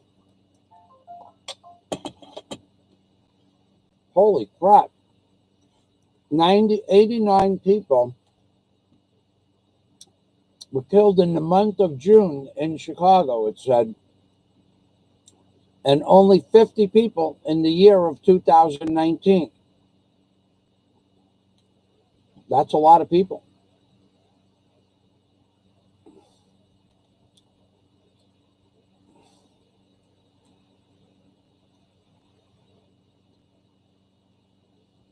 Yeah, so that was my point, Scott. Even if I Google the names of the videos that I take them out of my video list, this morning they didn't appear. If I just Googled it in Google. Now, it used to be of the first 100, the first 100 reference videos to Owl on the Dollar Bill, because now those words were in the tags of my description box. 95 of those videos would be my videos. So now I'm going to prove to everybody that the God is really doing a great fucking bang up job with the COVID virus. God. I'm going to prove to everybody that the Bible wasn't written by God, but rather a Mason named Sir Francis Bacon. Now, I'm going to show you the article that shows you Sir Francis Bacon was the writer of the Bible. Some people even believe he wrote the Bible. He certainly rewrote it. And then some people believe that he also is responsible for some of Shakespeare's plays. But The article that says that Sir Francis Bacon wrote the Bible and that he did so as a Mason, a very high degree Mason, goes on at the title of the article is that they're going to prove he didn't write the Bible. It's all bullshit. He wrote the Bible, Sir Francis Bacon. He maybe didn't write the whole thing, but he certainly wrote major parts of it 100%. So, my point being that the story that the Bible was written by the finger of God is total horse crap, horse shit from the get-go. Now, how can we prove this? We can prove this by using my book, my videos, my pictographs, and my research. That no way on earth could a pictograph of the Ark of the Covenant be on the dollar bill unless there's a direct link to the pictograph on the dollar bill and the King James Bible, because that's what I proved in my book, that the words in the King James Bible synchronize with the pictures or pictographs on the dollar bill. So the article that says Sir Francis Bacon was a Mason and he wrote the Bible, and then they go on to try to prove that he didn't write the Bible, that's conspiracy theory, is bullshit. Sir Francis Bacon wrote the Bible in, I think it was 1605. I'll have to look at the article again, but 1603 I thought it was, but now they changed it to 1605. So if he didn't write the Bible, then how can the words in the book of Revelation and the book of Genesis line up with the obverse and reverse of the dollar bill, on the obverse and reverse on the back of the $1 bill? How can all of those words line up with what's in the obverse and reverse of on the dollar bill and the inside the Ark of the Covenant? Can't possibly be. So the article that says he was the author then goes on to call it a conspiracy theory is bullshit. It's another CIA operation. And we all know, my friends know, that the CIA is good for nothing, really. Basically, it's good for nothing. It's just a criminal organization that we pay money to keep in business. So let's do that right now. Let me go to the article directly. So let's see, where are we?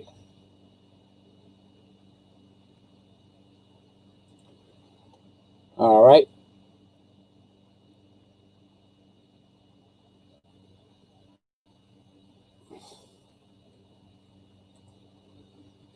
All right, so we're at King James. Why did this disappear?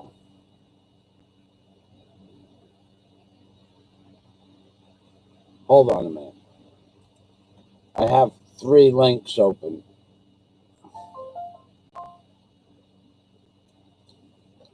Okay, this is the link I'm looking for. I want you guys to read this. Here is a letter from a reader who believes urban legends, with my answer and many links by Steve Van Natten. Okay, this is all bullshit. These two guys are either friends or they don't know each other. And this man, Van Natten, is just using this as a CIA operation to post more conspiracy bullshit. Okay, so let me post the link so you guys have an opportunity to read this.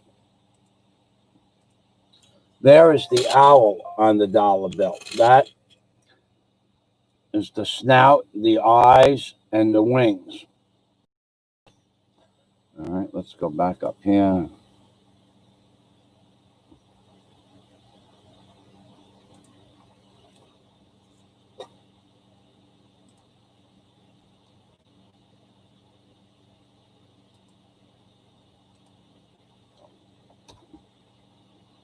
Yeah, America is doomed, to be honest with you. It's been doomed for well over 100 years.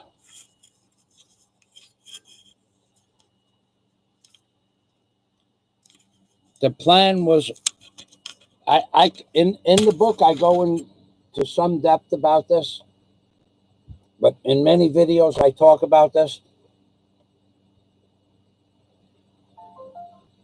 The reason that the Great Pyramid was placed on the dollar bill is because whatever built the Great Pyramid, and it was not human as we know humans to be,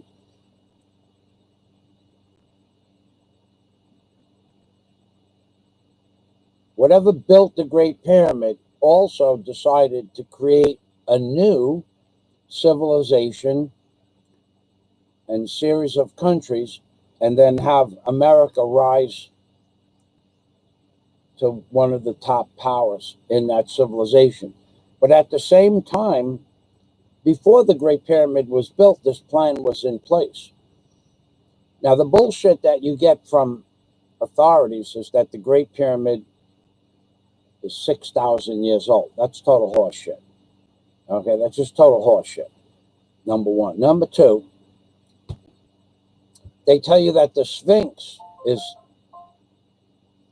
could be 12,000 years old. That's total horseshit too. So there are a lot of really serious scientists that believe the Sphinx is 29,000 years old, and the pyramids are 12,000 years old. So now that makes the Bible bullshit, which the Bible is bullshit. It's a good book, got a good story to it, but it's total bullshit. Which means there is no God per se, or not the God of the Bible, that's for sure. So if there's no God of the Bible, and I've proven that, because the God in the Bible, what, he made Adam and Eve 4,600 years ago, yeah? Or 6,000 years ago, whatever story you want to believe. So if Adam and Eve is 6,000 years ago and they were the first people, which is bullshit, and then after that they had to start to proliferate, spread the seed, all that shit. Well, if the pyramid is 6,000 years old, what did Adam spread some seed and Eve's like 4 children went and built the Great Pyramid? That makes it bullshit. And then if the pyramid is 12,000 years old and Adam and Eve were created 6,000 years ago, who built the Great Pyramid 12,000 years ago? Makes the Bible bullshit. Makes God, the story of God, bullshit. Doesn't make Jesus bullshit, though. It makes the story about God in the Bible bullshit. So you can't have the Bible and the beginning of creation and the Catholicism's Bible bullshit story that the earth was formed in a day 6,000 years ago. The dinosaur bones were put there to test man's faith against God and the word of the Bible. It's all bullshit. But I proved beyond any doubt that the Ark of the Covenant's on the reverse of the dollar bill, because the Masons and other secret societies have used it and symbols like it as part of their sacred rituals to know how high up in the order a Mason you are, or Scottish Rites, or the other bullshit with the tassels.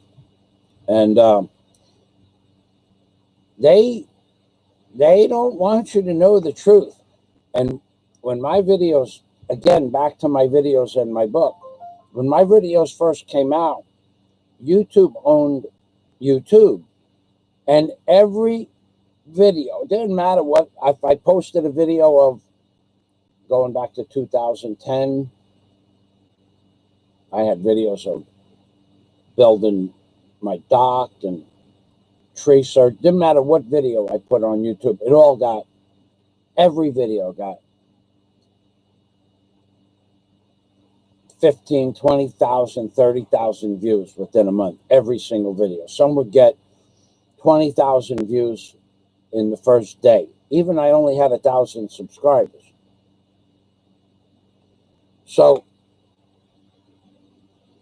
one video used to get 14,000 views an hour sometimes. Some of the videos used to get 14,000 views in an hour. Okay, so the bullshit happened when Google took over YouTube. They saw my view counts and they gave me strikes for bullshit things. Now, one strike was probably strikeable, but the other two were bullshit. One strike was for having too many tags in the description box, which is bullshit. I had the tags in the description box. I forgot to remove them. It wasn't that I had too many. Well, yeah, I might have had tags that I would use for 3 different videos in the description box. But they all had to do with the dollar bill. But I forgot to remove them. So they gave me a strike for having too many tags in the description box. Second thing I got a strike for was some boat or car went by and somehow there was music in the background. And they gave me a strike for that. And that was what made me lose my first channel. The third one, that one was about a stinky fish. So Google decided to shut my channel down, and they used you couldn't hear the music in the background. I couldn't hear it. Nobody could hear it. Because when I played the video upload, after they took my channel down, I said, I can't hear music in the background.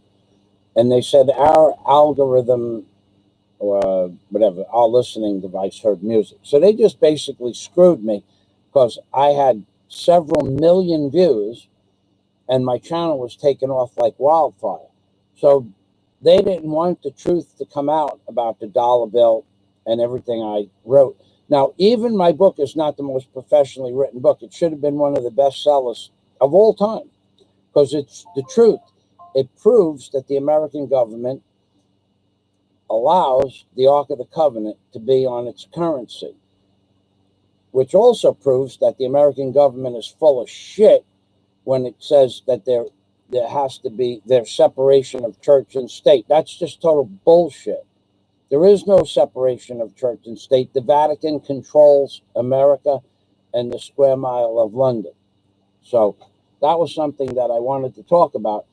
And to prove it all, Sir Francis Bacon, who wrote the Bible, was a high-level Freemason, which would have put him in the position to write the words that synchronized themselves with the pictures on the $1 bill.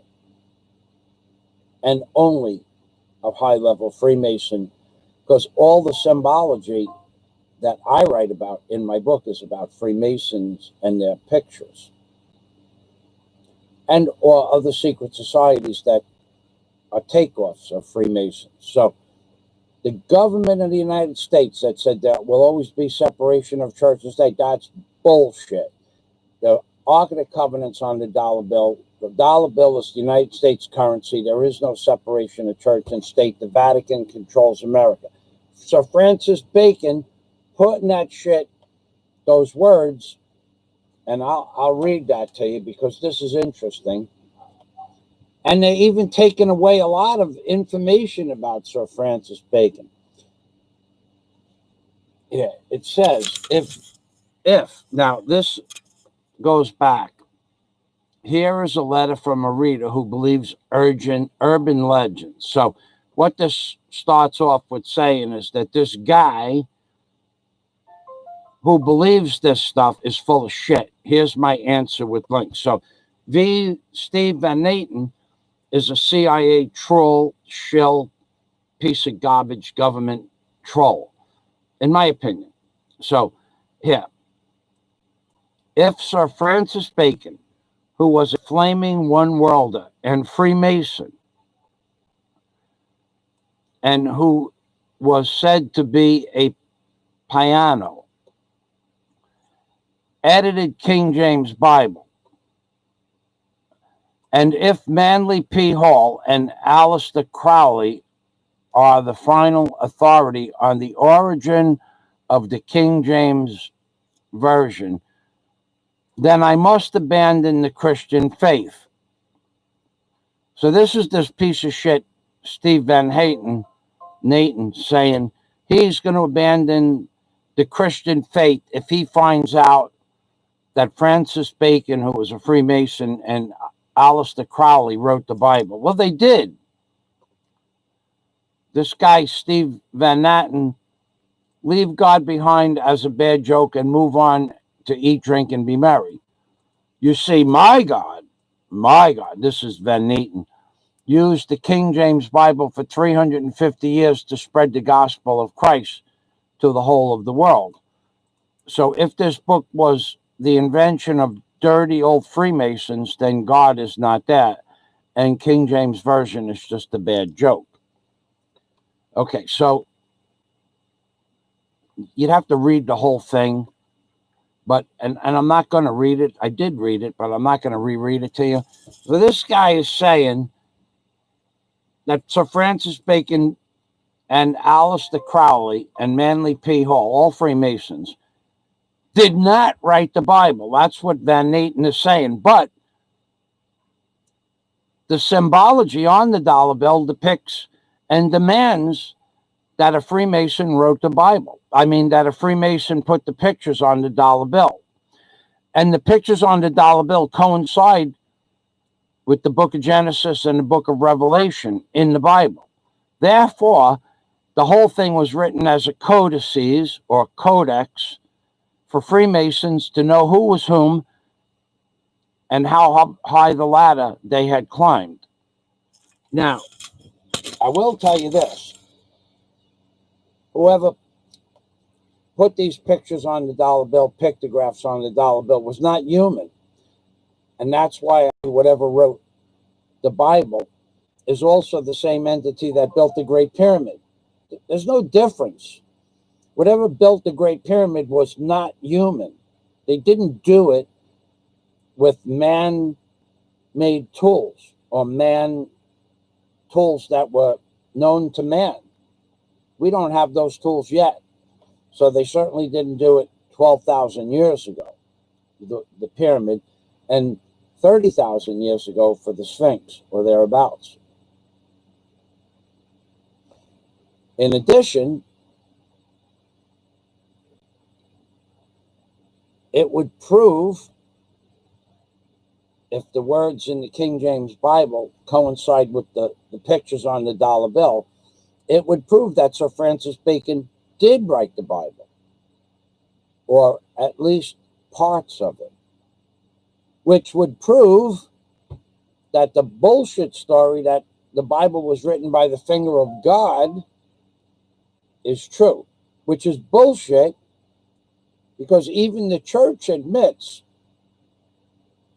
that 47 scholars took the mistakes out of the Bible and wrote it so that people could understand it, which is bullshit, because Sir Francis Bacon was the final editor of the Bible, which is the truth, and he was a Freemason, and that's why there's so many words that synchronize themselves with the pictures on the dollar bill. So I'll give you this link. You can do what you want with it, but Sir Francis Bacon is well known to have rewritten the Bible and edited the Bible. Well, in this, there's a lot of, he started working on it in 1603 and was doing work on it in 1605, and it was finished in 1611. There's a lot of dates there's 3 dates that go along with Sir Francis Bacon and the King James Bible, but it's all bullshit. Okay, and as far as whether or not they got the dates right, we're going to talk about Fauci next. Fauci can't even get the cure for the pandemic right, and he knew about the cure 15 years ago. We're going to Fauci next, so hold on to your horses for that one. Let me get that link over.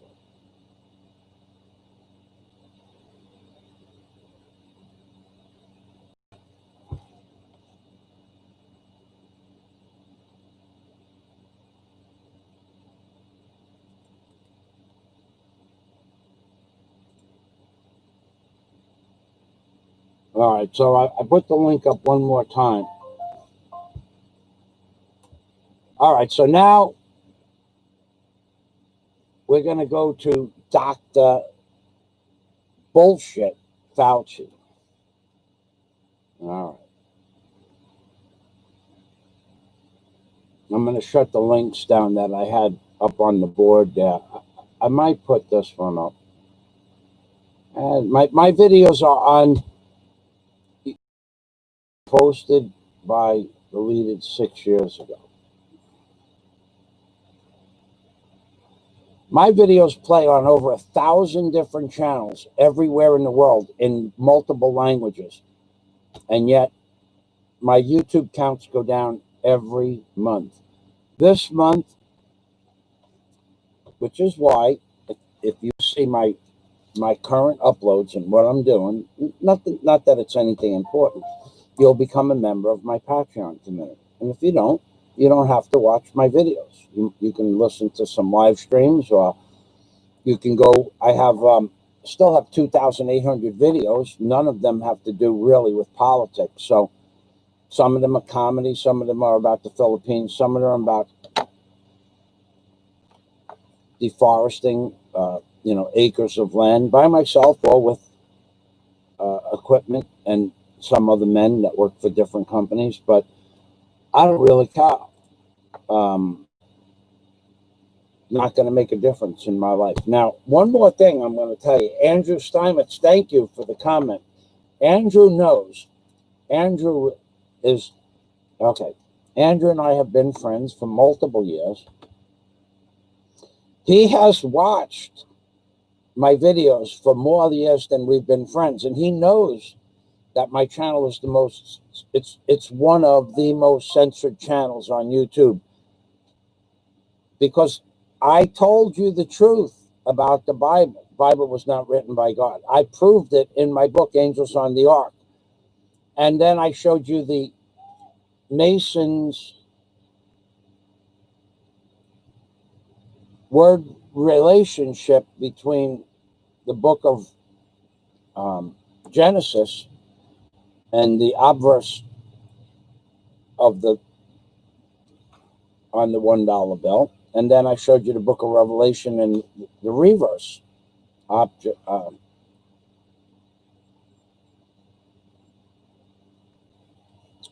The two sides of the dollar bill,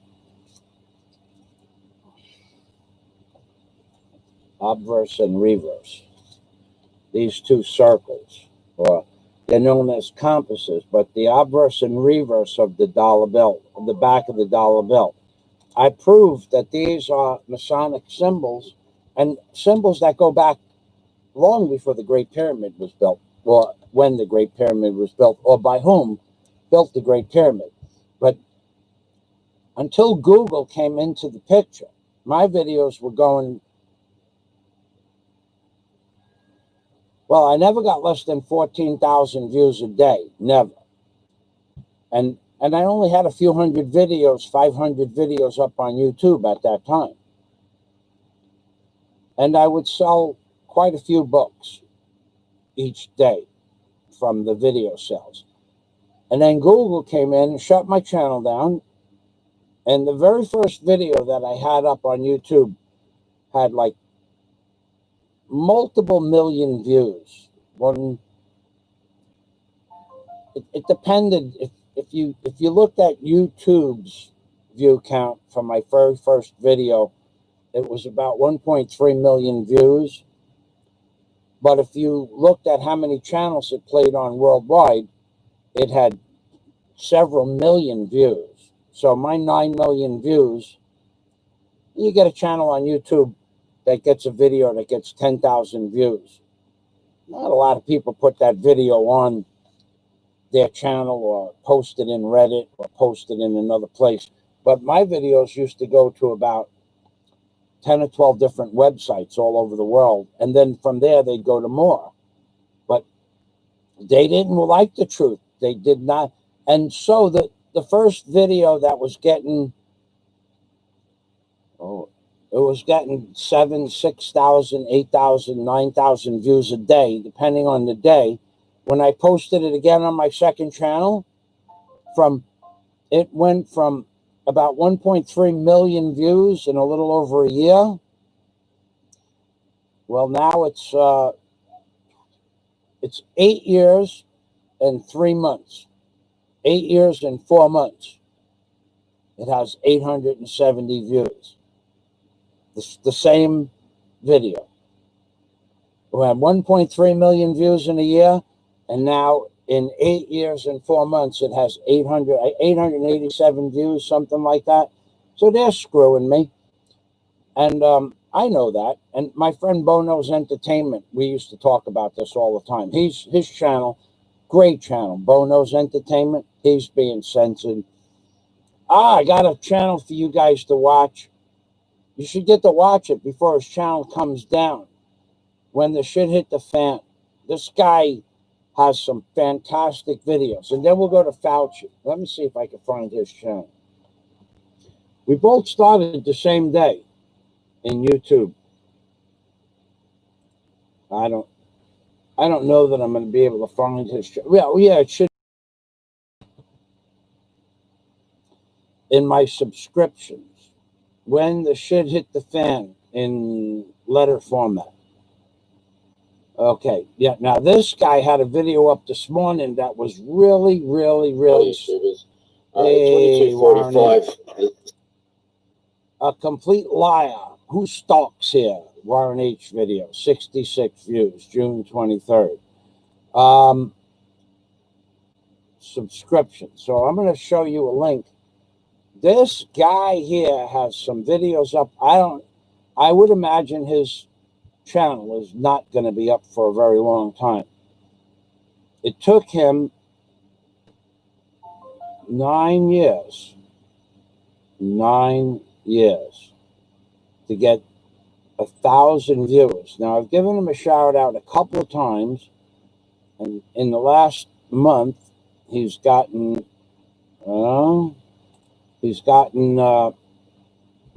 200 more subscribers, it looks like. Yeah. 2.2. No, not 200. 20 more subscribers in a month. And some of the best videos on YouTube on his channel. I don't know how he doesn't get his channel taken down, but he's got a really cool video up called Vet's Message to BLM. And basically, there's a guy who's a veteran. I'm going to give you the link to that. There's a guy who's a veteran, and he's pissed off. He's pissed off about the Black Lives Matter movement, and he is very animated that the protesters and Antifa are causing all this problem in America. He's very animated about this, and he said there's going to come a time where the veterans of the United States, and he's living someplace, I think, in Virginia, he's going to come a time when the veterans and the real red-blooded Americans are going to say enough is enough, and there'll be a civil war. Thanks, Johnny Adriel.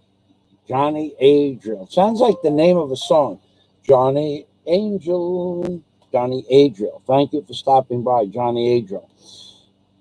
So that guy there, when the shit hit the fan, him and I started out, well, pretty much the same day in 2010. Now, I don't know that his channel got taken down, but his channel is way censored too. He mostly posts other people's videos. He used to post his own videos, but I don't know if he still does that. If you stop by there and you want to say hello from me, tell him that Mike Fazio said hello. Thank you for that. So we're going to go to Fauci now. All right, so I'm going to shut that off. I'm going to go here. Skull and bones on the dollar bill. We don't want that anymore. I'm going to go right here. I'm going to shut the angels on the ark off. I'm going to shut. Let's see. Let's go here.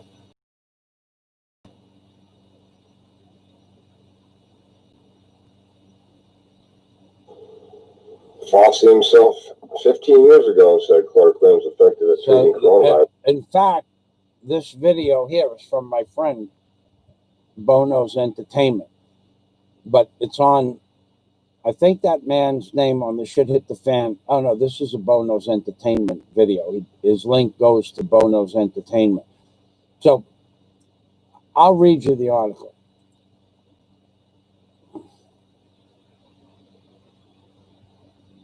I think. All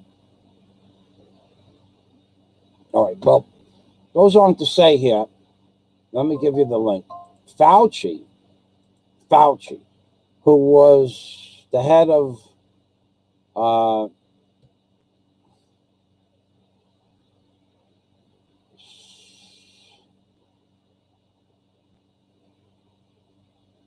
the Sperm Suckers Union.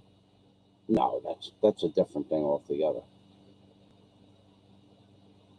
Fauci said, okay, there's another article on here. This is something about this, but okay. There's it's live streaming YouTube right there. I'm gonna give you the link here.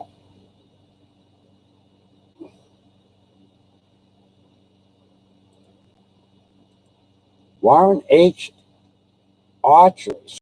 Warren H. Okay, so now archery is something I never got good at it. I had a bow and arrow as a child.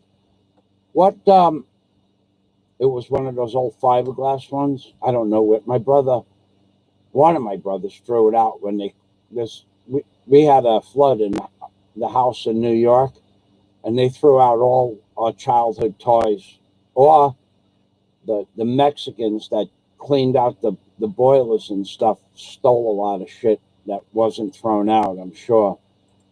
But so how far away were you from the target with the bow and arrow, Warren? How far were you? Like, were you at 20 yards?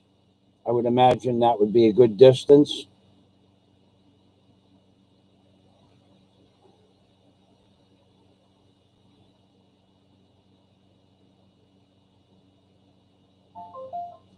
I'm waiting for Warren's response. My basement, when we were kids, we would shoot. We were allowed to shoot the bow and arrow in the house. House is 45 feet plus 8. The house was 51 feet from one end of the basement to the other. So I guess we would be 48 feet from the target. And so that would be 18 yards.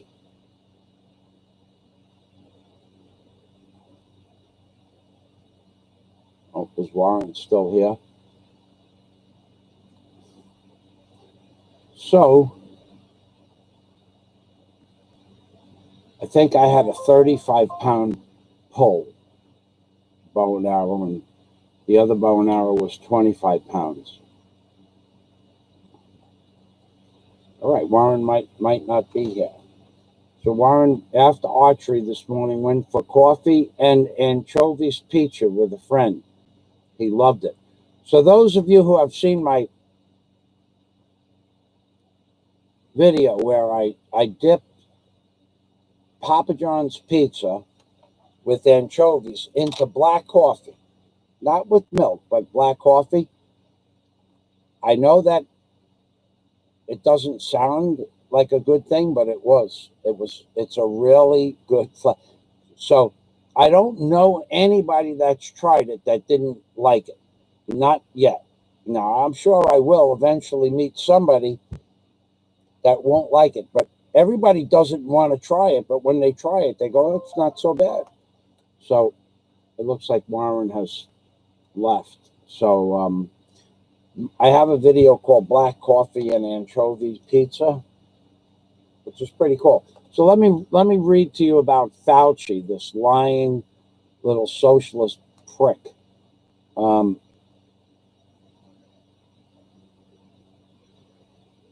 Okay.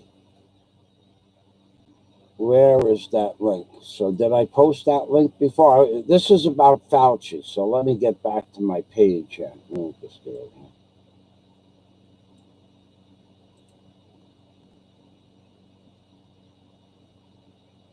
Yeah, he did, Warren.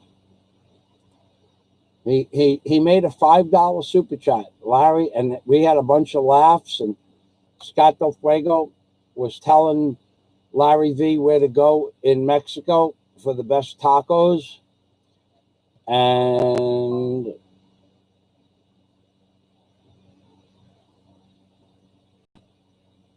okay. Yeah, it was nice talking to Larry. He's one of the guys I'd like to meet of the vloggers. I know that it's going to be a lot of laughs. I don't think.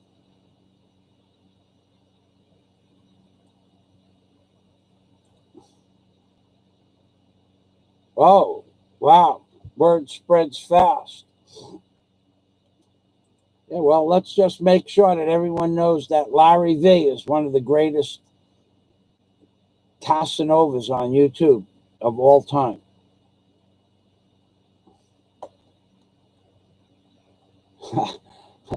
I told you he needs attention. I don't know how that piece of garbage even got on my channel this morning. I've had him blocked for years.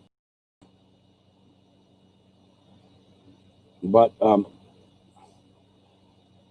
let's go here. See if we can still block these people.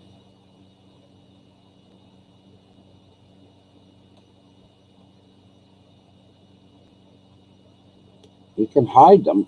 I could sure hide them.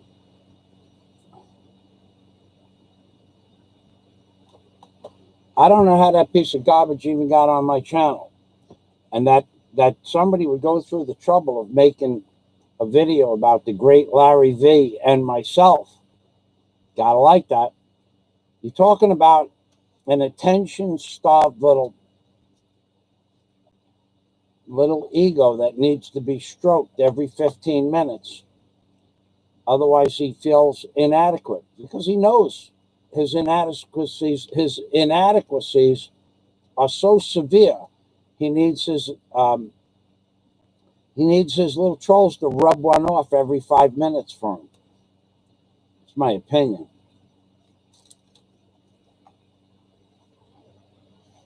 Hello, Princess Anne. Positive and negative attention is all the same attention to that person, to that man. It is. Welcome to the machine, Princess Anne. I was about, I'm actually quite ready. I'll go till 12 o'clock, another 17 minutes. I have some things that I want to do around the house, and I also have something that I need to do out in the shop. So, in a few minutes. All right. So, Andrew, I want to go back to Fauci. Thank you. I want to get this article about Fauci up. Fauci said, okay. You know what I'm going to do? I'm going to do it this way.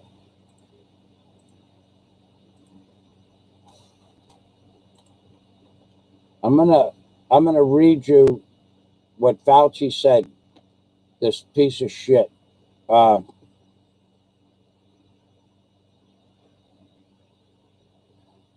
Natural news. If it were up to Anthony Fauci, nobody would be allowed to take hydrochloroquine for the Wuhan coronavirus. And this is strange considering the fact that the guy pushed hold on a second. This is strange considering the fact that the guy pushed hydrochloroquine 15 years ago as a general treatment for all types of coronaviruses, including the one that causes the common cold. Unbelievably, Fauci has known since at least 2005 that hydrochloroquine is an effective remedy against the coronavirus. But he changed his tune because he's in opposition to anything that Trump says. Fauci does not align with Trump politically, therefore he changed his tune. Now, the article goes on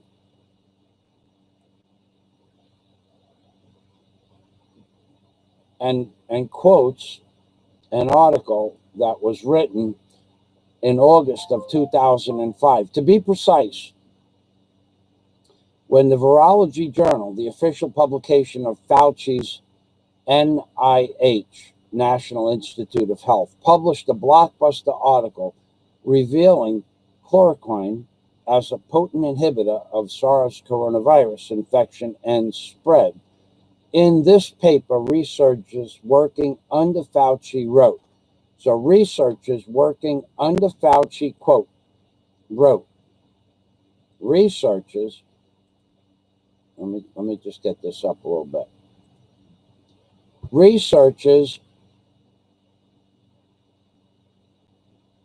under Fauci wrote, we report that chloroquine, this is 2005, and Fauci was in charge of this research. We report that chloroquine has strong antiviral effects on SARS-CoV infection of primate cells. These inhibitory effects are observed when the cells are treated with a drug. Hold on.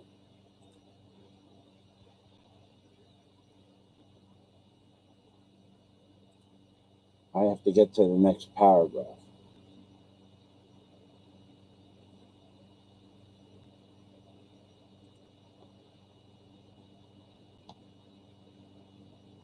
We report that chloroquine has strong antiviral infection primate cells. These inhibitory effects are observed when the cells are treated with the drug either before or after exposure to the virus, suggesting both prophylactic and therapeutic advantage. What this means, of course, is that Fauci has known the truth about hydrochloroquine for 15 years and yet remains opposed to its use instead of using it for antiviral remedies. So this piece of shit, Fauci, was 100% for hydrochloroquine. He knew that it fixes and cures the coronavirus, and now today he's against it because he's getting paid big money from the pharmaceutical companies and Bill Gates to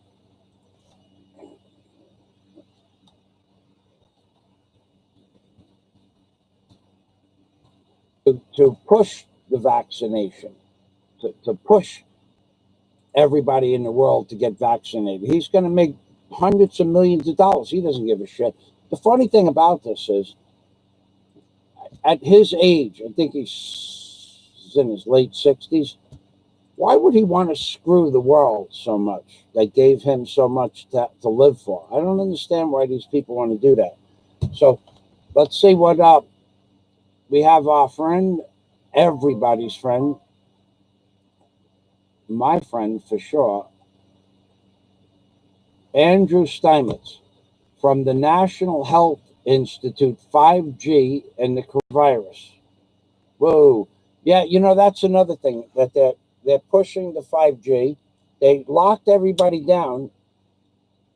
I knew there was a problem there. They locked everybody down.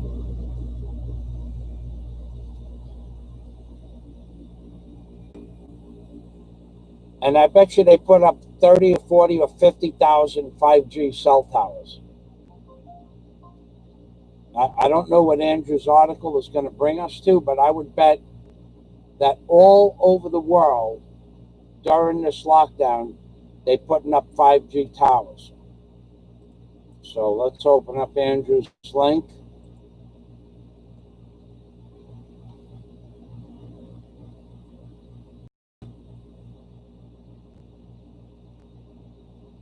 I'm opening it up now, Andrew.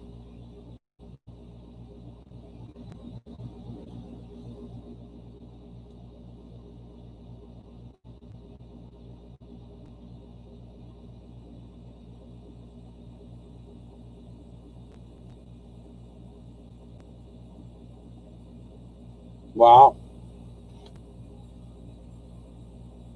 That's trippy, Andrew.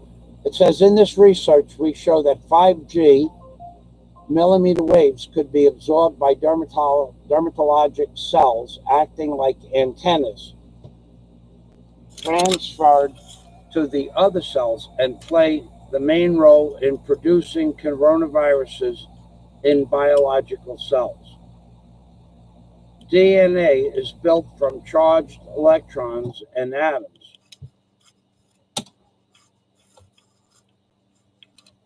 I need a new switch. DNA is built from charged electrons and atoms and has an inductor-like structure. This structure could be divided into linear toroid and round inductors. Inductors interact with external electromagnetic waves, move and produce some waves within the cells. So the 5G technology might be able to produce a coronavirus-like cousin, and that's why possibly this shit came from everywhere in the world all at once, except Bahal, where we don't have 5G. And there is a tower. There might be two now, but I will tell you this.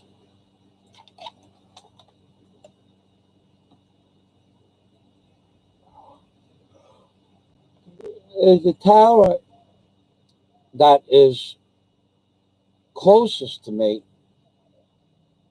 They just built a hotel about 1,000 feet away from me. That's huge, 6 stories. And at the angle that the tower is, from the distance it is, I would imagine that hotel blocks any 5G radio waves. But we don't have 5G here anyway, I don't think. We certainly don't have it at my house. All right, so I'm getting ready to wrap it up. So I don't know if Andrew posted the link. Yep, and I'm going to post this link. Warren and Scott and Andrew, would you, any of you 3 men, wish for me to call you on Skype so that we could all talk? Is that something that anybody wants to do? We have 7 minutes left on YouTube, and then I'm going to close this down.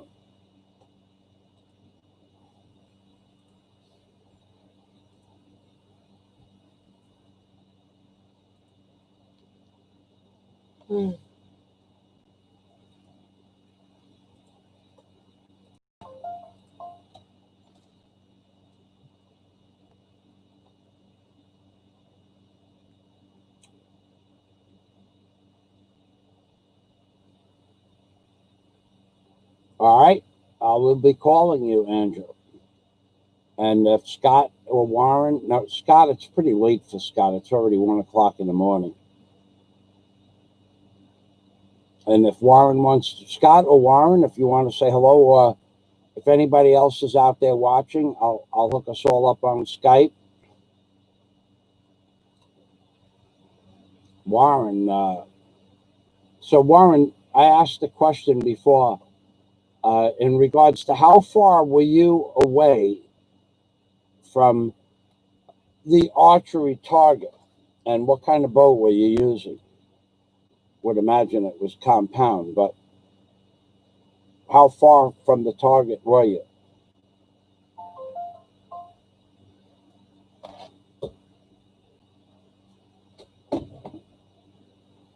All right, so we have 6 minutes left here.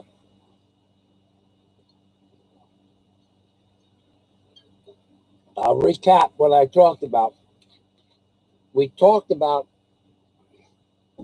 the book, the Bible, the bullshit story, was not written by God, but in fact was rewritten or at least majorly edited by Sir Francis Bacon, maybe starting in 1603 and ending in 1611, because they always do that shit with the numbers. 1611 would have been an inverted 9/11 or thereabouts. We talked about the Bible being a bullshit story, but not necessarily Jesus. Not necessarily Jesus. Jesus, I believe, existed and was a very powerful spiritual man. I'm not kidding about this. I'm not like a shaman, like a shaman with very high energy, because I've seen people do some strange things in very high states of consciousness, even anything that you may have seen in movies or read about in books. A lot of that stuff is not someone's imagination. It actually happened or has happened. Whether or not they saw it is something else. But people levitating themselves or walking on water, that's all possible. It's all, it's not, it's been done for thousands of years. But the people that can do it don't do it. Like, for instance, a girl, I don't remember, it's on Eric Dubai's channel, firewalking. Look up the world record for firewalking. A girl, I don't know how old she was. I think she was like 26 years old, if I was 16 or 26.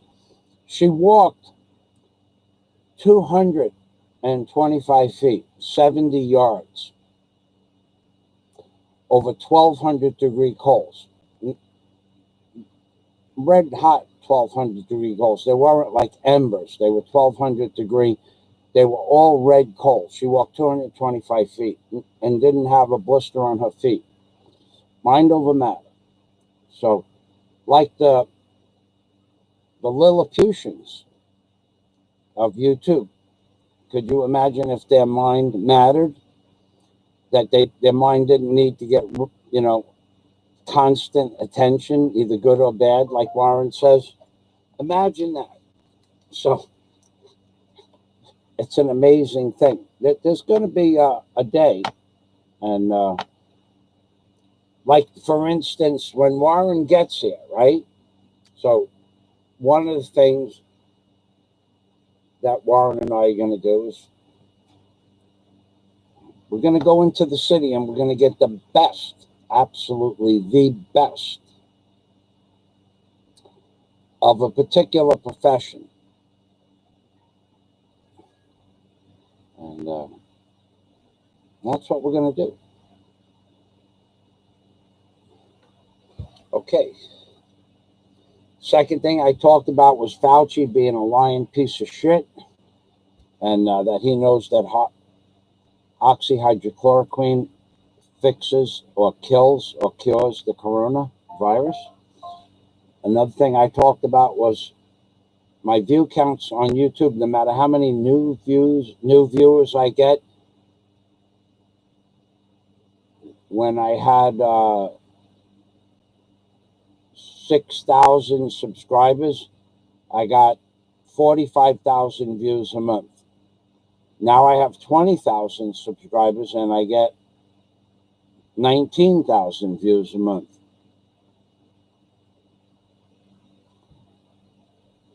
And last month I had 20,000 views. And the month before that, 22,000 views. And the month before that, 25,000 views.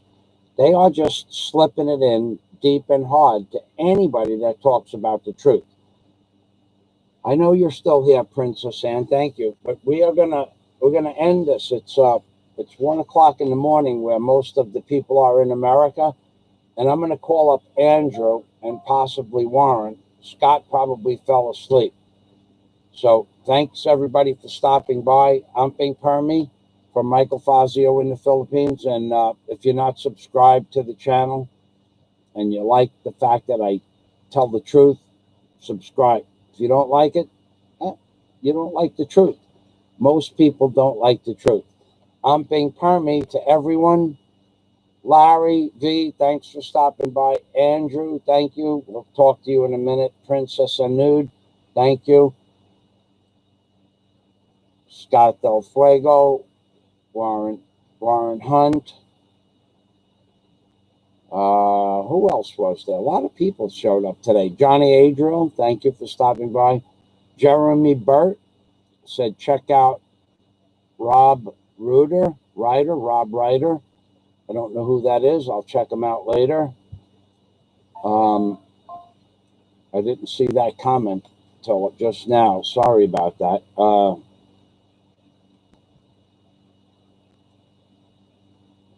Flywoods. And there's an old friend. And I remember seeing you on, I won't say what channel, not so long ago.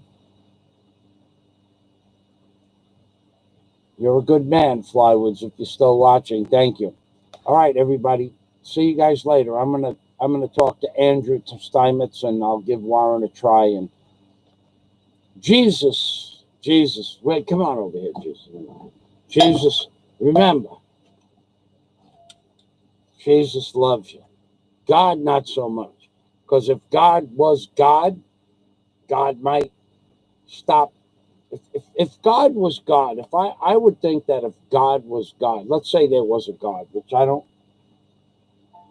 I believe in the afterlife. I believe in the power of shaman and or Jesus as a powerful entity. I believe anybody could even achieve the same level. Of course, you'd have to put the time and the hours in and be chosen. But I believe that the potential to be Jesus-like is within the power of 1 or 2% of the population. But let me tell you what is a bullshit story. This God thing. Because if there was a God, let's say there was a God, then in my opinion, God would, when all of the Congress and all of the Senate met, right? And all of the liars, creeps, criminals, pedophiles, and thieves and outright scumbags that run our country, the United States of America, when all of them met, maybe when Mr. Yahoo was there, I would think that God would enter as a flame of fire, right? And say, I will give you, 30 days to repent all your sins. Tell the people what you have done and undo the wrongs that you have committed to the American people and the people of the world. And if you don't immediately start to correct all the lies, mistruths, the theft, the thievery, and somehow distribute, everybody puts it in one big pile, all the ill-gotten gains, like that piece of shit Nancy Pelosi. She's made $100 million on insider deals in the stock market, and her husband made more than $100 million renting United States government properties to private industrial firms. They made $200 million. All that money got to go back into a pile, and then it has to be distributed to the good people of America. And if you don't do all of those things, 30 days is enough. You guys screwed the world for your entire life. If you don't do all of that, you will wake up one morning and you will walk outside and or wake up one morning, whatever, at 12 o'clock on the day, the 30th day. Forget waking up, because maybe they'll sleep late or get up early. But at 12 o'clock on that given day, there was a God. He could do anything, right? Okay, so let's figure what he's going to do there. Okay, for a guy,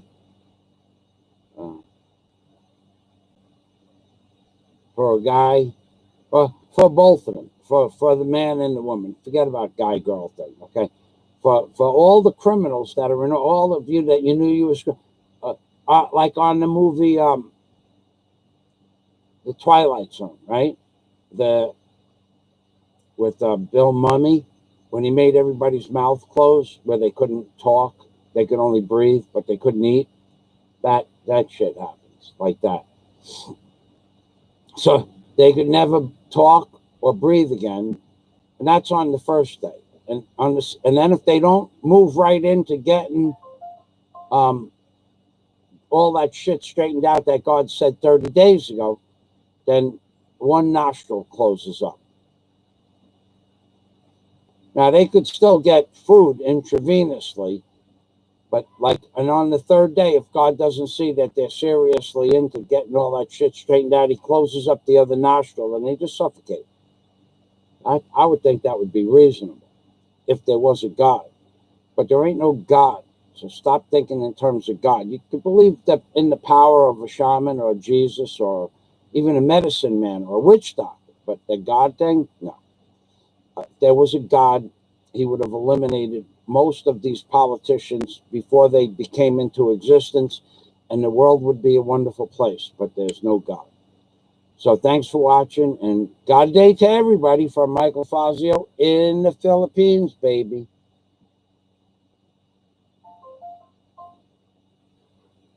God is good all the time, says Princess Anne. I don't believe it. If God was good all the time, why are there so many poor, disabled, malignant children that have no chance of ever walking, and they just sit there and cringe at the ceiling? Why? What God created the Down syndrome and all that other shit? I got trouble with it. Thanks for watching. Bye-bye. God.